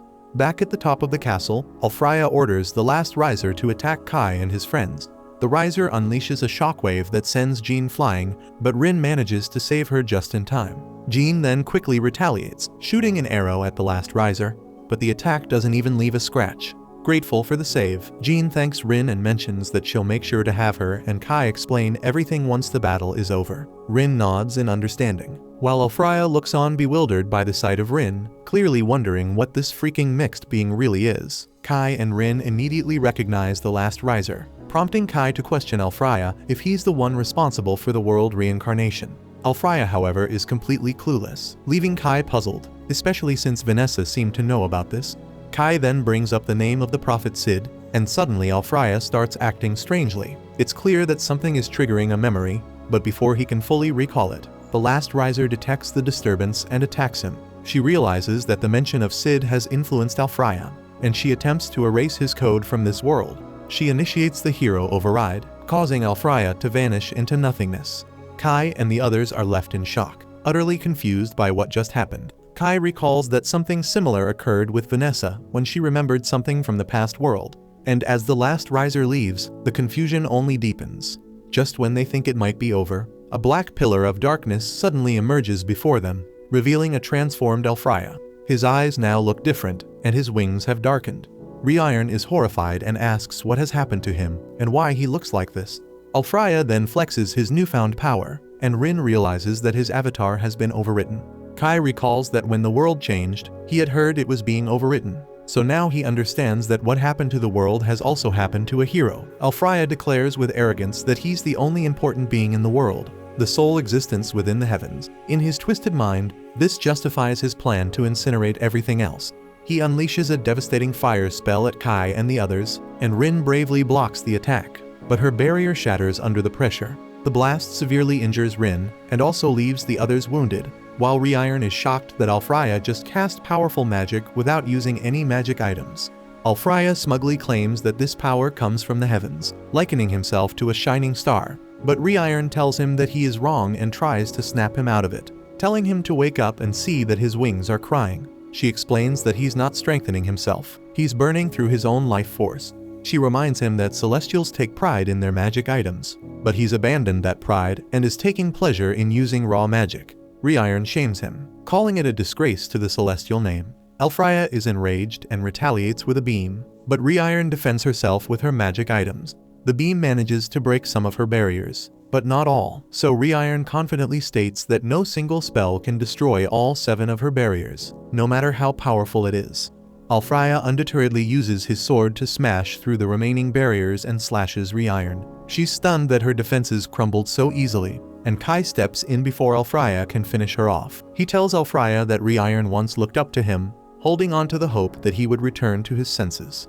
But Alfraya coldly dismisses this, saying he has no intention of entertaining the fantasies of the weak. And Kai is disgusted by the selfishness dripping from Alfraya's words. Alfraya sneers that a mere human like Kai could never understand, but Kai fires back, stating that he understands perfectly. Alfraya is no longer the figure Reiron once admired, nor is he the leader of the Celestials. He's just a hollow imitation, a twisted shadow of the hero he once was, so Kai decides it's time to end him. Kai squares off against Alfraya's bot, quickly realizing that every time he shatters Alfraya's sword, it regenerates instantly. So that's how Alfraya managed to break through Reiron's shields. His sword kept getting wrecked, but it kept coming back, like some twisted divine joke. Alfraya calls it the work of the gods, declaring there's no need for Celestials in this world. Kai, standing his ground, argues that heroes exist to fight for their people, but Alfraya couldn't care less, dismissing Kai as nothing more than a weakling from an insignificant race. Kai is undeterred and vows to show Alfraya the spirit of humanity, forged in the fires of their so-called weakness. Alfraya's sword is now massive and slashes down with force, but Kai deflects it time and time again. It's obvious Kai is the superior swordsman, but Alfraya has an arsenal of tricks. Then suddenly Alfraya decides he doesn't need his sword anymore, and the girls start to panic as he begins dismantling the entire floating palace piece by piece. Reiron is fired up and ready to end Alfraya immediately, so she asks Jean to lend her strength. Meanwhile, Kai strikes at Alfraya's shield, and against all odds he manages to break through. But this only enrages Alfraya further, and he begins to choke the life out of Kai. Kai knows he's in a dire situation because Alfraya isn't snapping out of it like Vanessa did. But just then Jean and Reiron combine their powers, crafting a giant magical arrow. It's a one-shot deal, so Reiron warns Jean not to miss.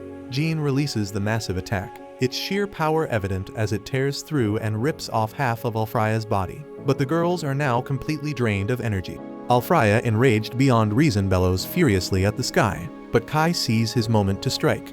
Using his ridiculously powerful arms, Kai flips Alfraya over completely, and with a final devastating punch, he finishes him off. Then the power surges out of Alfraya's body, leaving him defeated. He can't help but see the irony in his fate. The one who claimed to soar above all has now lost his wings and fallen to earth. Alfraya finally regains his senses, but it's too little. Too late, the whole place is crumbling around them. He yells for everyone to escape and tells Reiron he no longer deserves her adoration. Alfraya then says that he will take the full blame for all that's transpired, and he asks Reiron to relay this to the Celestials.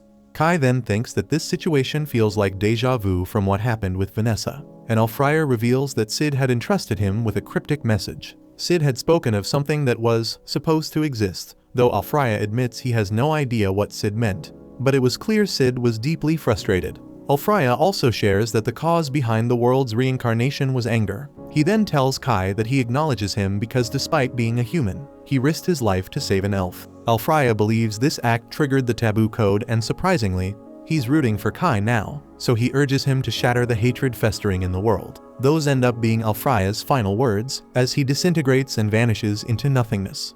A while later, we see that everyone who matters is safe, but the angels feel pretty useless since they didn't actually do much. Kai starts wondering when Alfraya began changing, and the angels explain it all started when Last Riser suddenly showed up. It was Alfraya's subordinate for a while, so Kai wonders why it would turn against him. Last Riser first appeared when Kai rescued Rin, almost like it was keeping an eye on her. So Kai started worrying, thinking it might come after Rin again. Rin has that same dream again, where the man helping her asks Last Riser if they were the ones behind something. She wakes up and immediately hugs Kai, who's relieved she isn't stuck in a permanent coma. Rin gets freaked out when Jean pops up out of nowhere, but Jean points out she's been there the whole time. Rin just didn't notice because all she ever thinks about is Kai. Jean sees Rin's wings and reminds her that she needs to know everything. Rin then admits that she isn't human, and doesn't even know what race she is, so Kai apologizes for not telling Jean sooner. Jean mentions that non-humans are usually burned at the stake, but Kai insists Rin is different. She fought beside him against the demon hero and even saved Jean's life. Jean can't deny Rin's noble actions, and Kai promises that Rin is on humanity's side. As always, Rin says she just wants to stay by Kai's side, but admits it feels good to know Jean trusts her. Jean worries Rin's secret could cause trouble with the other soldiers, so they agree to keep it quiet. Then things take a strange turn when Jean gets curious and wants to touch Rin's wings, which tickles her. Jean can't resist and keeps tickling her more, while Kai just stands there, watching the whole thing. A while later, we find that the Elder has been freed and strikes a deal with the humans. For the next year, they will stay out of each other's territories. Jean will notify the rebels about this, making the truce official. The humans receive gifts, and Jean is stunned to see her shattered bow magically restored. Kai is equally shocked by his gift, as Reiron reveals they are the very bullets he used to cancel magic. Reiron then explains that she mentioned these bullets to the dwarves, who got intrigued and immediately produced a whole batch. Reiron even helped by smelting the ore for them, suggesting Kai call them sacred elven bullets. The Elder expresses gratitude to the humans, acknowledging that without them, the Celestials would have been plunged into a brutal civil war. She assumes the humans are off to battle the other two races, meaning they'll need to pass through the celestial forests and will require a guide, so the Elder offers to provide someone to accompany them. Jean is taken aback by this unexpected kindness and asks why, so the Elder explains they want to discover what caused Alfraya's drastic change. 10 years ago, Alfraya confronted an intruder but turned out to be the hero of the mythical beast, Wrath. An angel saw them together, but something was off. Neither had any subordinates, and it seemed like they were secretly colluding. Shortly after that, Last Riser appeared by Alfraya's side, and everything began to unravel. So it's clear the Elder wants to support their mission in exchange for uncovering the truth. Reiron then calls the Elder ruthless, realizing that whoever is chosen to guide the humans is essentially a hostage. If either side breaks the truce, that person will be the first to pay the price. She then wonders who the unlucky soul will be, only for the Elder to choose her. Reiron is furious, but it's not for not being warned, but it's because the Elder just decided on the spot. Reiron demands to know why she was picked, and the Elder explains it's because she hasn't strayed a single step from Kai's side. Rin, then realizing this, is instantly jealous and accuses Reiron of trying to steal Kai from her. Kai, however, just says he'd be glad to have Reiron with them, much to her horror, as the Elder's decision is final. Back at the headquarters, Jean informs the low-ranking rebel army about the truce, and Zephyr seems pleased by the news. Dante, on the other hand, has something else on his mind. Now that humanity has managed to defeat both the demons and the Celestials, they won't be underestimated anymore. This means that all the tactics they've used up until now won't work going forward. The spirits and mythical beasts will see humans as a real threat, so the rebel armies must work together more effectively than ever before. Dante then brings up the commander of the Yulan rebel army, known as the Lion King Bamon. He's an old acquaintance of Phelan, who praises him as a great commander. Dante, feeling a bit touchy, assumes this means Phelan doesn't think he's a great commander and starts to get upset. But he quickly pulls himself together and explains that their surprise tactics won't work on the other races anymore. They'll need to go head-to-head in battle. and for that they need a solid alliance with the Lion King. Phelan decides to cut straight to the point, telling Dante that if he could drop his ego, he might become a leader for all of humanity. Dante quickly passes that role over to Jean, but she has no interest in taking on such a grand role, because all Jean wants is to end the war of the 5 races. Elsewhere, a shady red fox guy is meeting with the hero of the spirits called Kyoka. Both of them are frustrated to hear about the other hero's defeats, blaming their failure on a lack of vision. They had both half-heartedly resisted Last Riser and failed to keep her in check. The fox guy reveals himself to be Wrath, and things get heated fast. Kyoka accuses Wrath of lying about something, and Wrath coldly declares that it's time for the spirit race to vanish from this world. As soon as she hears his declaration of war, Kyoka takes off, but Wrath is hot on her water ass, chasing her down and delivering a brutal kick that sends her crashing down, then tries to stomp her into the ground. But Kyoka isn't having it and transforms into a blob of water, surrounding Wrath to suffocate her. Wrath, however, ignites herself in a fiery aura, forcing the water back. Yet that doesn't stop Kyoka. She snatches Wrath up and drags her through the forest like a ragdoll. Then, for good measure, she slams Wrath hard into the ground, leaving a crater behind, and it looks like Wrath is at a massive disadvantage. But suddenly Last Riser bursts out of Wrath's back, grabbing Kyoka by the face and attempting to execute the Zero Code. Kyoka realizes she's being jumped, but it's too late to break free from Last Riser's grasp, so she ends up exploding. Wrath, thinking she's just killed Kyoka for good, praises Last Riser for taking her down. Meanwhile, Kai and the others make their way into the forest, surprised by how wide the roads are. Reiron explains these are paths used by the Okra Chochipurin. No one understands, so Reiron clarifies she's talking about enormous hedgehogs that roam the forest. They're rarely seen, but they're 10 meters wide, love collecting gold rings, and could easily crush a car if they wanted to. Hearing this, Saki and Aslan exchange worried looks. Those hedgehogs could be a huge threat, but Reiron reassures them, saying there's only a small chance they'll be squished, and this is the quickest route to the south, so they have to take that risk. Rin, however, isn't okay with it, not because of the hedgehogs, but because Reiron is sitting up front next to Kai. Reiron argues it's unavoidable since she's the one giving directions, and Kai agrees. They're passing her off as a representative from the EO Foundation to avoid the chaos that would erupt if humans discovered she's actually an elf. Reiron adds that her clothes are enchanted with illusion magic, so as long as someone doesn't already know her, she'll appear just like any other human. Just then, Jean calls on the radio for a status report from Kai, and everything seems to be in order. She asks Reiron how long it will take to reach the Yulon Foundation, and Reiron estimates they should arrive in 3 days if they maintain this pace. So in the meantime, there's a good spot up ahead where they can set up camp for the day. Jean feels relieved that things are going as planned, but Fallen suddenly notices something strange and calls her over to check it out. They find a section of the forest that looks as if it's been eaten away by something, and Fallen suspects it might be the work of a mythical beast, but that doesn't make sense. They're still in the region of the EO Foundation, which is controlled by the Owl. It seems the mythical beasts have begun crossing borders and invading other territories, which makes this journey far more dangerous. Back at the battle site, Wrath is combing through the splattered remains of Kyoka, and it certainly looks like she's dead. But there aren't enough pieces of Kyoka for Wrath to be certain, so she assumes Kyoka must have escaped with her core. Frustrated that she couldn't finish the job, Wrath decides to let it go for now, knowing there will be other opportunities to kill Kyoka in the future, so she turns and walks back into the forest. Back with the group, they set up camp for the day in a clearing, and everyone takes a refreshing dip in the hot spring. After Kai finishes his turn in the spring, he's tasked with guarding Jean's tent while the girls enjoy their time. He knows he can't join them, but he's worried the girls might end up fighting with one another over there. His concerns prove valid because less than 5 minutes later, Reiron and Rin are already arguing about whether bigger is better or flat is supreme. Jean interrupts their heated debate and asks the two to listen. She has something important to discuss.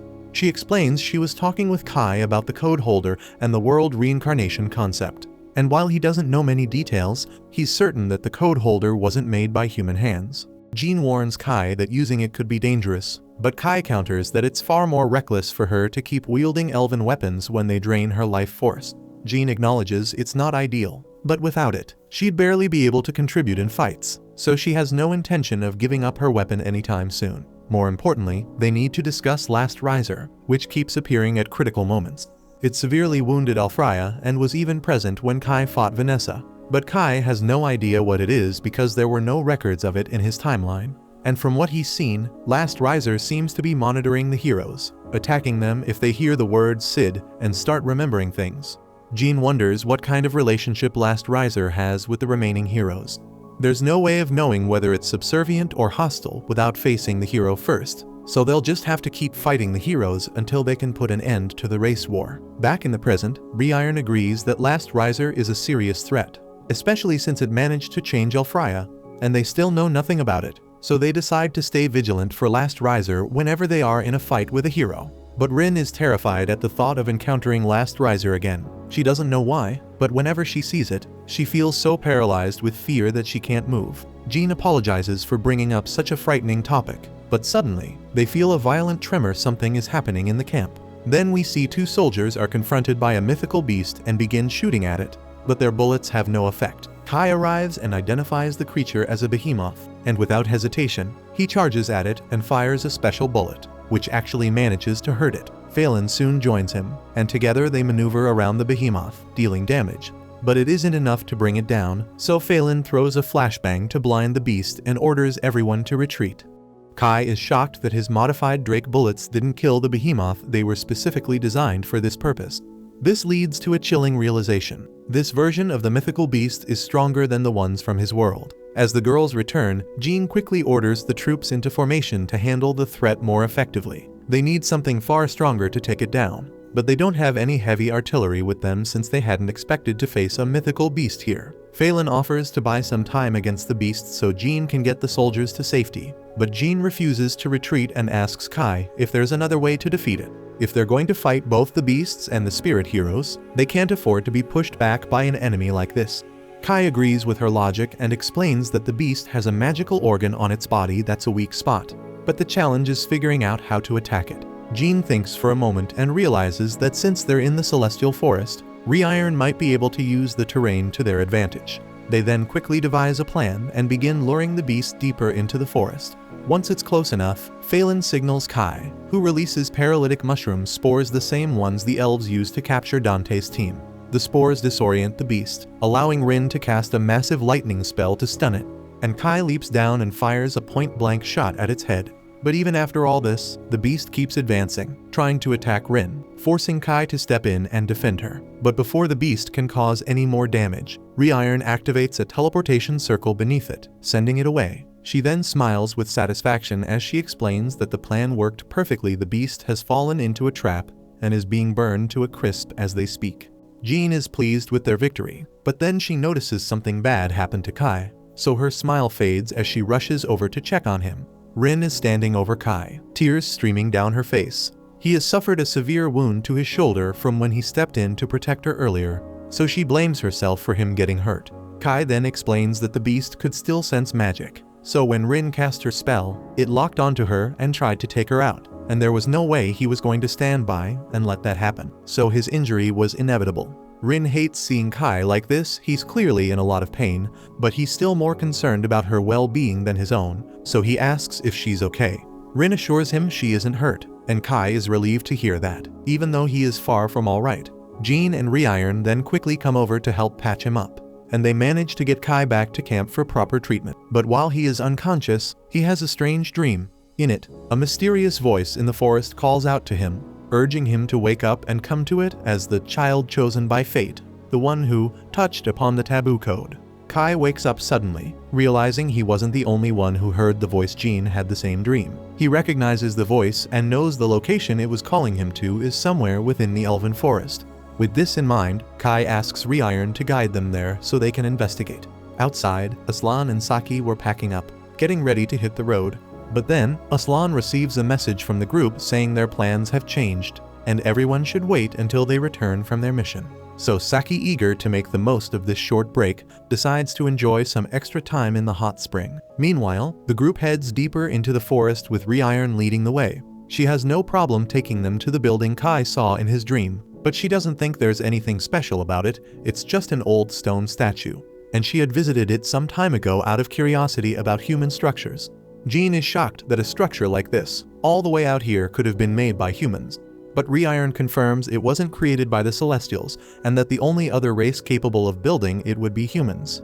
Kai realizes the building must be a megalith, although none of the others recognize the term. He explains that there were several of these in his old world. Though they were called graveyards, they were special buildings designed to seal away other races. But in this world, no one seems to know about them. But the code holder was hidden in one of them. As they arrive at the megalith, a voice calls out inviting them to come inside. The voice reassures them there is nothing to fear aside from the fact that it's a disembodied voice. It claims this is the center of the world, and as those chosen by fate, they are welcome. But Rewritten, who can't hear the voice, asks what's going on, and Kai is surprised that she didn't hear anything. Rin steps inside, saying the voice came from within, and Kai tells Rewritten to stand guard outside for a while as the others head in. Inside, Kai notices that the structure resembles the graveyards, and Rin senses a strong power, something akin to magic. She remarks that this power feels just like hers. They continue down the hallway and find a large room. In front of them stands a statue, and Jean wonders if this is the one Rewritten mentioned. Seeing it, she speculates it might be an ancient temple, but Kai is unsure though something about the statue seems familiar. Suddenly, the voice returns, greeting them as the children beloved by fate, and they wonder where it's coming from. The voice reveals it's right in front of them, and they realize it's emanating from the statue.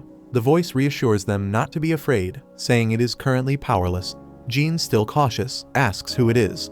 The voice explains that she is a being from the world where the War of the Five Races ended, and she has been waiting for the arrival of someone who can take Sid's place in this new world. Kai is shocked that she knows Sid, but she calmly replies that she knows him better than he does. Perplexed, Kai moves closer, trying to piece it all together. Then suddenly, he notices the figure looks strikingly like the person who was with Sid in the portrait, and he realizes she is the prophetic god. She confirms it, saying humans called her Arsla Salaka, the praying god who could see the future. Jean is baffled, while Kai recalls that he had spoken earlier about Sid, the one who defeated the four heroes and ended the War of the Five Races. Sid was called a prophet because he received a divine message, and Arsla Salaka was the god who gave him that prophecy and the shining sword. Kai admits it's difficult to believe. He knew a human named Sid existed, but he always thought the prophetic god was just a fairy tale. The prophetic god states that humans have worshipped her for ages, and that's why, when the war between the five races erupted, she created the code holder to protect humanity. Kai suddenly remembers the voice he heard when he pulled out the code holder and realizes it was her all along.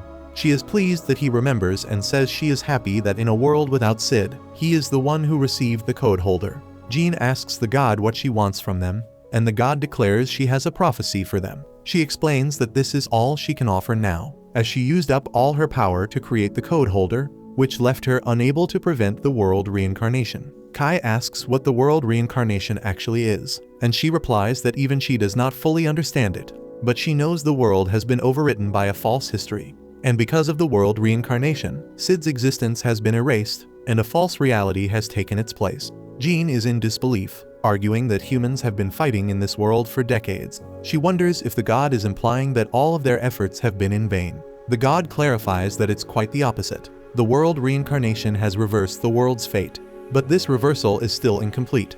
So Jean puzzledly asks what the world would look like if it were fully reversed. Kai speculates that humans would have been wiped out, and the god confirms this, saying he is correct, but in this world, humans are not extinct, and that's because of her efforts. The humans here are turning the tables, and that's why their struggles are the only truth in this false world. Jean is relieved to hear this, and the god tells her that she has a mission to correct this world. She asks Jean to take Sid's place and become the new hero of humanity. But Jean bewilderedly asks why the god is choosing her. The god says she has watched over this world for a long time, witnessing how humans have been oppressed by the four races, and among them only a few have the potential to replace Sid, and Jean is one of them. She also notes that Kai could have been a candidate since he defeated the hero of the demons, but his strength is his only qualifying trait, and she adds that Kai was not meant to be in this world in the first place, which is why she chose Jean as the best fit.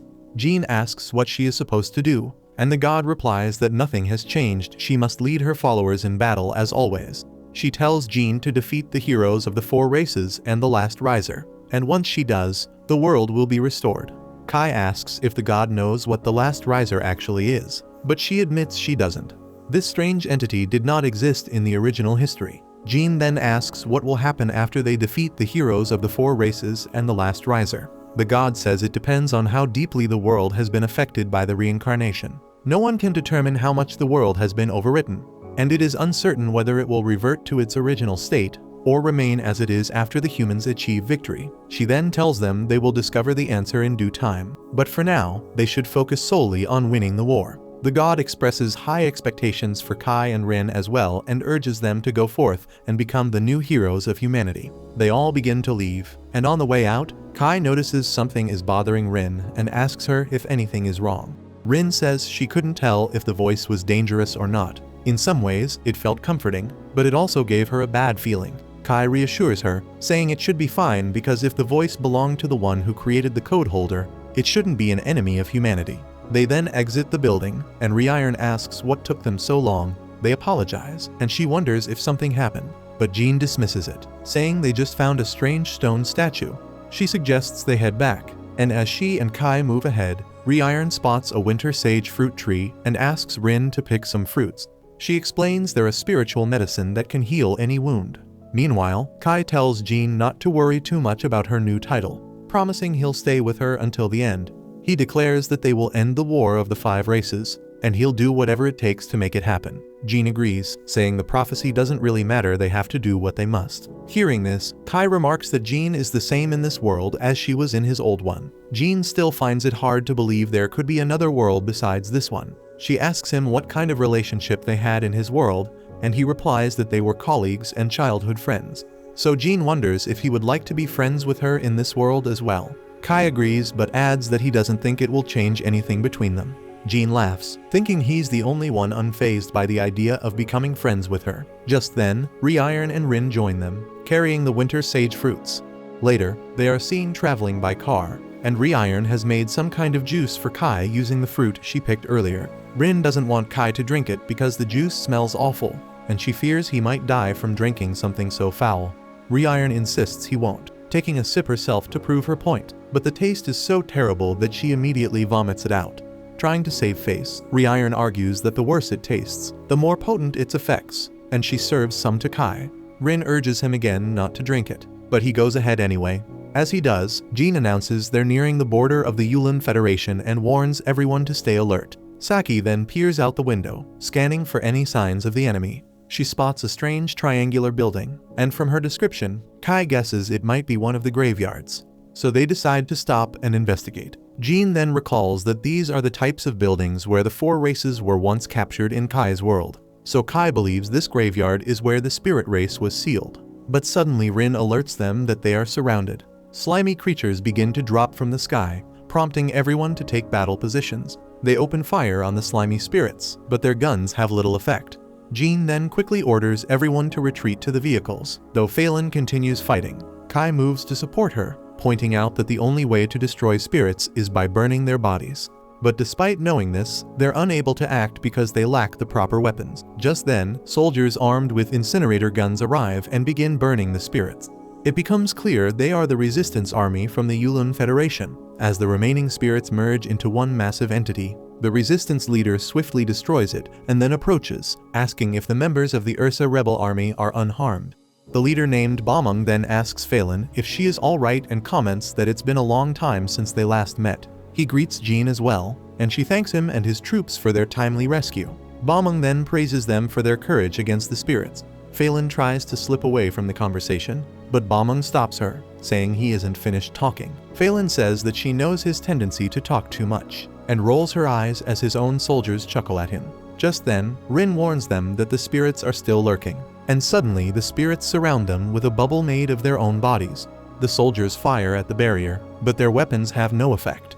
Kai tries using one of his special bullets, but it also fails to break through. Rewritten points out that the situation is becoming troublesome, and she mentions that they don't know how elven magic might affect the spirits, so she hesitates to use it. But this gives Kai an idea. He then tells Jean he's going to create an opening and asks her to break through with everyone in one swift move. They all get back into the cars, and Kai fires through the sunroof. Aiming at the spirit barrier, the shot creates a gap, and they manage to escape. It turns out Kai used bullets that the dwarves had given him, and he is amazed by their potency.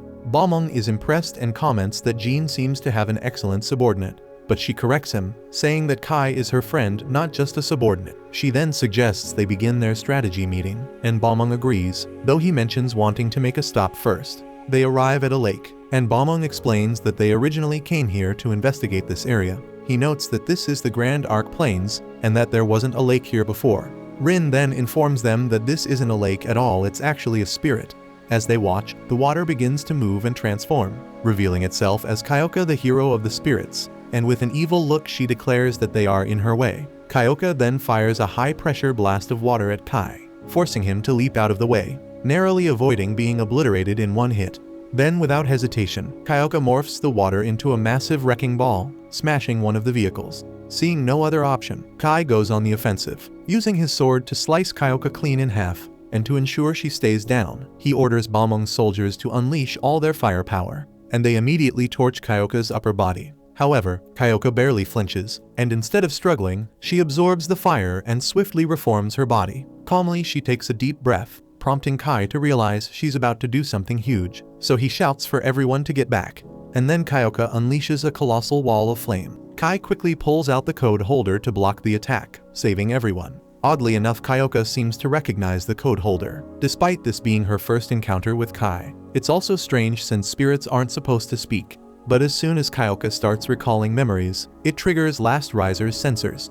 Now aware that Kyoka has made contact with the code holder, Last Riser is about to take action. Back on the battlefield, Kai is certain he heard someone speak, but spirits can't talk, or so he thought, so he confusedly tries to make sense of it when Kyoka interrupts, demanding to know why he possesses the code holder, an artifact meant for a specific human. But Kai, still grappling with the shock of hearing his spirit talk, even if she is the hero of spirits, presses her for information. So he asks if she's referring to Sid. Kyoka wasn't entirely sure at first, but once Kai mentions Sid's name, her memories flood back. She then recalls with perfect clarity how much she despises Sid, viewing him as the ultimate enemy of all spirits. Yet at the same time, she admits that Sid made her wiser than she was before. Kyoka had learned to speak the human language just so she could understand Sid's words while he was locking her away, something about reincarnation being only the start of a much bigger catastrophe.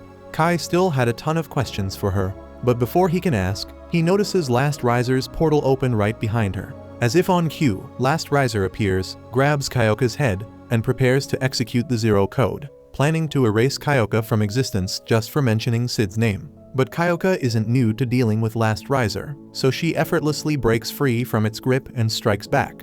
Realizing it can't pull off its usual sneak attack, Last Riser gives up and retreats.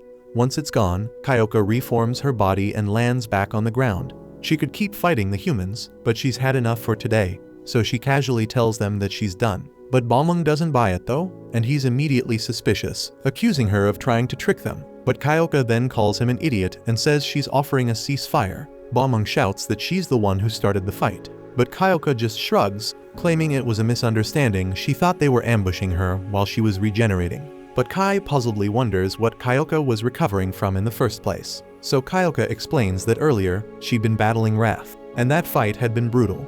But she admits, Wrath wasn't nearly as much of a problem as Last Riser. She recalls Sid once referring to the monster as Last Riser, and points out that while most heroes fight for the good of their own race, Last Riser doesn't belong to any race at all. That's what makes it so dangerous. She describes it as pure hatred incarnate, an enemy to every living thing, and insists that they must find a way to stop it. Balmung is skeptical of Kyoka's words, still seeing the spirits as enemies after years of battle. However, Jean steps in, assuring him that Kyoka is telling the truth. She points out that Last Riser is a far greater threat, having attacked not just humans but demons and celestials alike. So she argues that a ceasefire would benefit all races. Balmung is reluctant after so long fighting the spirits. He finds it difficult to imagine coexisting with them. But Jean reminds him that she has already brokered ceasefire agreements with both the demons and celestials, though she doesn't intend to forgive them for their oppression of humanity. These non-aggression pacts are crucial to avoiding further losses.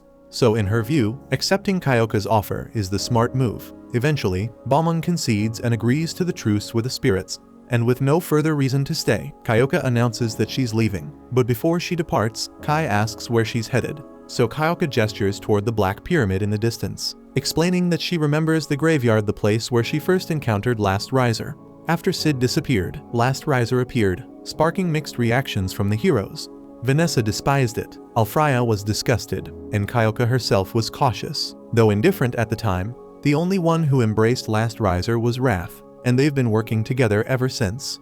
Curious, Kai asks if Wrath's alliance with Last Riser is to gain power. But Kyoka shakes her head, confident that Wrath, too proud to rely on others' strength, has a goal beyond simply winning the race war. By now, Jean and the others are ready to investigate the graveyard. Kyoka requests Kai's guidance. Knowing he's familiar with these types of structures, he leads them to the entrance, which is identical to the demon graveyard he previously explored in the Urza Federation. And then together they make their way to the chamber where Kai once found the code holder. Kai approaches the pedestal at the center of the room, and as soon as he begins inspecting it, the code holder starts to react, and a recorded message from Sid plays. In the message, Sid apologizes for his failure. He couldn't protect Rin, so he leaves a final request for whoever holds the code holder now to reach the place he could not. As the message ends, the code holder projects a bright light onto the wall, and in moments, a portal opens, pulling Kai and the rest of the group through. They suddenly find themselves on the mysterious platform where Kai once found Rin. Both Balmung and Phelan are uneasy, sensing this might be a trap, so they ask Kai what's going on, but he has no answers. Though he has been here before, he never had the chance to uncover the truth behind this place. With no immediate answers, standing still won't help, so Kyoka takes the lead, sensing a powerful energy source in the distance. The group follows Kyoka, eventually arriving at another platform, where they come across something unexpected, a statue of Alfraya. Upon closer inspection, Reiron senses magic emanating from the statue. She realizes it's not just a statue, it's the real Alfraya, trapped under a petrification spell. Reiron believes she can break the spell if given enough time to study it. However, Balmung, still harboring doubts about the ceasefire, sees this as an opportunity to destroy the celestial hero while she's vulnerable. But Reiron quickly steps in, preventing Balmung from acting. And while they argue, Kyoka examines Alfraya herself. She determines that this isn't just ordinary petrification. The stone-like appearance is only superficial. It seems more like Alfraya has been frozen in place, likely due to the Zero Code's effects. The presence of Alfraya's sealed body raises even more concerns, but things take a dangerous turn when Last Riser reappears. Last Riser, then detecting intruders, announces a defense protocol to secure Alfraya's sealed body. Last Riser then scans the group and quickly identifies 3 individuals who are positive for the taboo word Sid. To Last Riser, they are a priority for destruction, while the others are deemed irrelevant, so without hesitation, it teleports those deemed insignificant away. Rin panics, worried about the others, but Kai reassures her, reasoning that since Last Riser excluded them from the destruction protocol, it likely just sent them back to the graveyard. From what Last Riser said, Kai realizes it's targeting anyone with memories of Sid, seeing their existence as a threat to its plan. Knowing this, there's no other option but to fight. Meanwhile, Jean and the others have been teleported to some fields outside the graveyard, so the determined Jean immediately starts heading back, intent on re-entering the portal to help Kai. But Balmung questions her resolve, doubting whether she can stand a chance against such a formidable creature. Jean admits she's unsure if she can make a difference, but reveals she has a last resort, one that could turn the tide. Reiron realizes Jean plans to tap into the full power of her elven gear, and warns her that doing so would dramatically shorten her lifespan. However, the portal has already closed, so there's no way for Jean to return to that dimension right now. So Jean frustratedly asks what she should do then. Reiron suggests they need a solid plan before rushing in again, and Balmung agrees, adding that they should prepare thoroughly before facing Last Riser again. Reiron has an idea she'd like to try, but she'll need help to make it work. Back in the battle, Kai, Reiron, and Kyoka continue their desperate fight against Last Riser. Kyoka launches a powerful water blast at it, but Last Riser effortlessly erases the water using the Zero Code. Seizing the distraction, Kai attempts an attack but barely manages to scratch it. While Kai keeps Last Riser occupied, Kyoka moves over to Rin, questioning why she isn't joining the fight. Rin admits she wants to help, but is paralyzed by fear. Last Riser terrifies her to the point where she can't even move. Kyoka, realizing there's no time to convince her, decides to use Rin's magic instead. So she absorbs some of Rin's energy through her hand, fortifying her own abilities. And once Kai creates a brief separation from Last Riser, Kyoka takes the chance, and she encases Last Riser in ice, then shatters it into pieces. Kai is astonished by Kyoka's raw power. Her ice attack had seemed deadly enough to finish off Last Riser for good. However, to everyone's shock, Last Riser emerges from a portal, fully restored. Kai finds it bizarre that Last Riser could recover so easily from a seemingly fatal blow, especially when it had retreated so quickly during the earlier fight with Kyoka and Vanessa. This leads the group to suspect that Last Riser's ability to regenerate is tied to being within this dimension. Kyoka, now realizing they need to escape, asks Kai if there's a way out. He explains that the last time he escaped, he used the code holder to slash a hole through the dimension. Though Kyoka isn't thrilled about relying on the code holder, it seems like their only option. Then before leaving, Kyoka grabs Alfraya, causing Last Riser to panic. So it's clear that Alfraya is a high priority target. So Kyoka devises a plan to use Alfraya as bait to lure Last Riser out of the dimension. The group begins their escape, with Kyoka throwing fire at Last Riser to slow it down. However, Last Riser merely reflects the fire back at them, but Kai steps in, using the code holder to block the attack, and in the process, he unintentionally tears open a hole in the dimension. And without hesitation, they all jump through, with Last Riser frantically chasing after them. Then once they are back in the real world, Kai uses the code holder to weaken Last Riser. So Kyoka seizes the opportunity and blasts Last Riser with a powerful lightning spell, reducing it to nothing more than a pile of ashes. Meanwhile, back at the makeshift forge, Reiron is working furiously. She's crafting upgraded weapons, knowing that the human bullets are useless against Last Riser. Suddenly, a loud boom echoes from the graveyard, leaving everyone wondering what's happening. Just when Kai and Kyoka think it's over, they witness something horrifying. A tendril stretches out from the portal, and all the way across the plains, Reiron freezes, sensing an overwhelming surge of magical energy. It's Last Riser, but a more powerful version. This is the form that had imprisoned Rin in the dimension before Kai rescued her. It's far stronger than before, and it declares its intention to erase them from existence. Thanks for watching. Subscribe to not miss the next part.